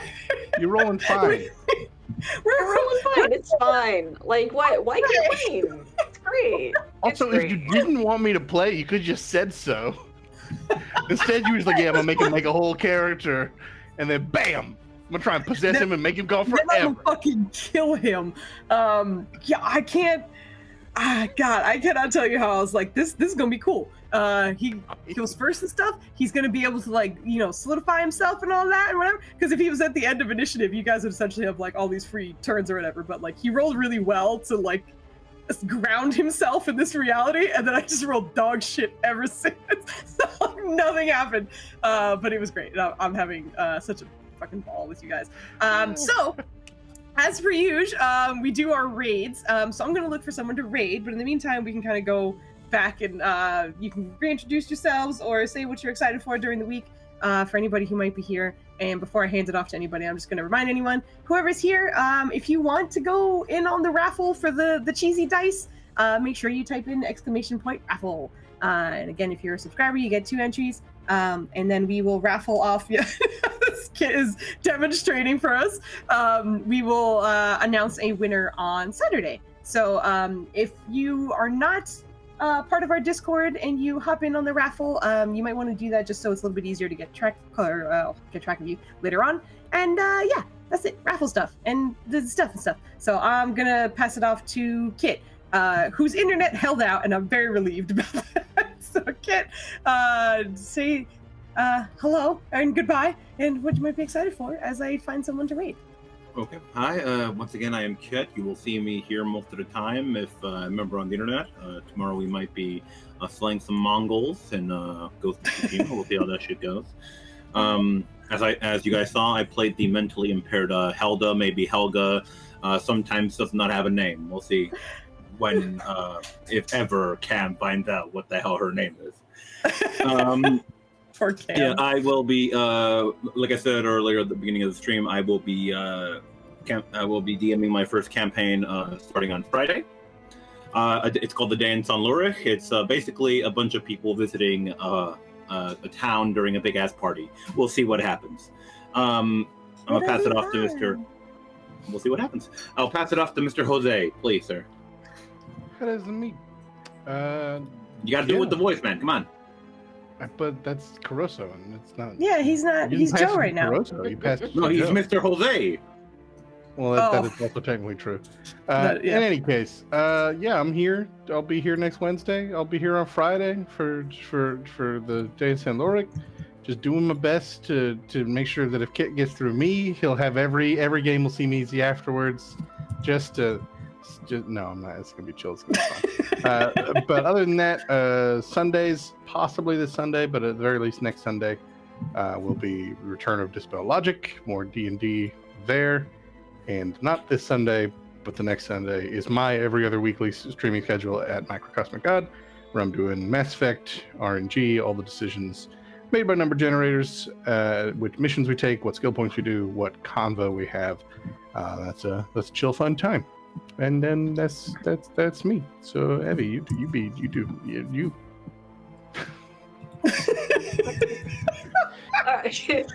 Thank you for attempting. I'm Evie, the Disaster GM. Pronouns are she, they, or any. I will be here next Wednesday playing Cam again. It's very fun getting to bring back my disastrous little boy here, because he is just a mess. But normally you can find me over on Ultra Deco Archives, where I am the director of the stream, but also the GM for our front-runner campaign, Empyrean Rising, which is a Psychosystem-based TTRPG that runs every other Sunday. We ran just last Sunday, so this is an off weekend. You can catch up on YouTube. We stream both on YouTube and Twitch, actually. We simul-stream. But beyond that, at the end of July, we will be bringing in another Cypher System-based game, Once Upon a Reflection, that has some fairy tale theming and some interesting characters, shall we say. You might also get to see some of my character art thrown into the mix there that Foozca has gotten to see a preview of. But yeah, so keep an eye out for Fairy Tale Fridays, Empyrean Rising, not this weekend, but next, during the day, not in the evening. And yeah, I will be back here again next week. But yeah, awesome. Back to Foos, the oh so wonderful GM who has graced us with her creativity tonight and the beautiful art. Oh, thank you. And my ass rolls. Yeah, your appreciate shit it. rolls that we really loved. We appreciate much. Oh my god. Honestly, it was fucking, I don't know, it was hilarious. I think there's something weird with me and Wednesdays, because I noticed when we did the Bygone Keep, I was on Wednesday and I was terrible. I could not roll my way out of a paper bag. So maybe it's Wednesdays in particular.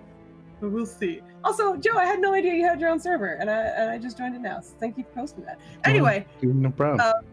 we're going to raid a channel called Dum Dum Dice, because I feel that right now. I'm so mad at my dice right now. But, we're gonna go raid them. So let's go say hi, give them some love. thank you so much for hanging out with us. And everybody have a wonderful freaking night. We'll be back tomorrow, probably with some ghosts, and then some more D&D on Friday, Saturday. Have a good night, and thanks for hanging. Bye.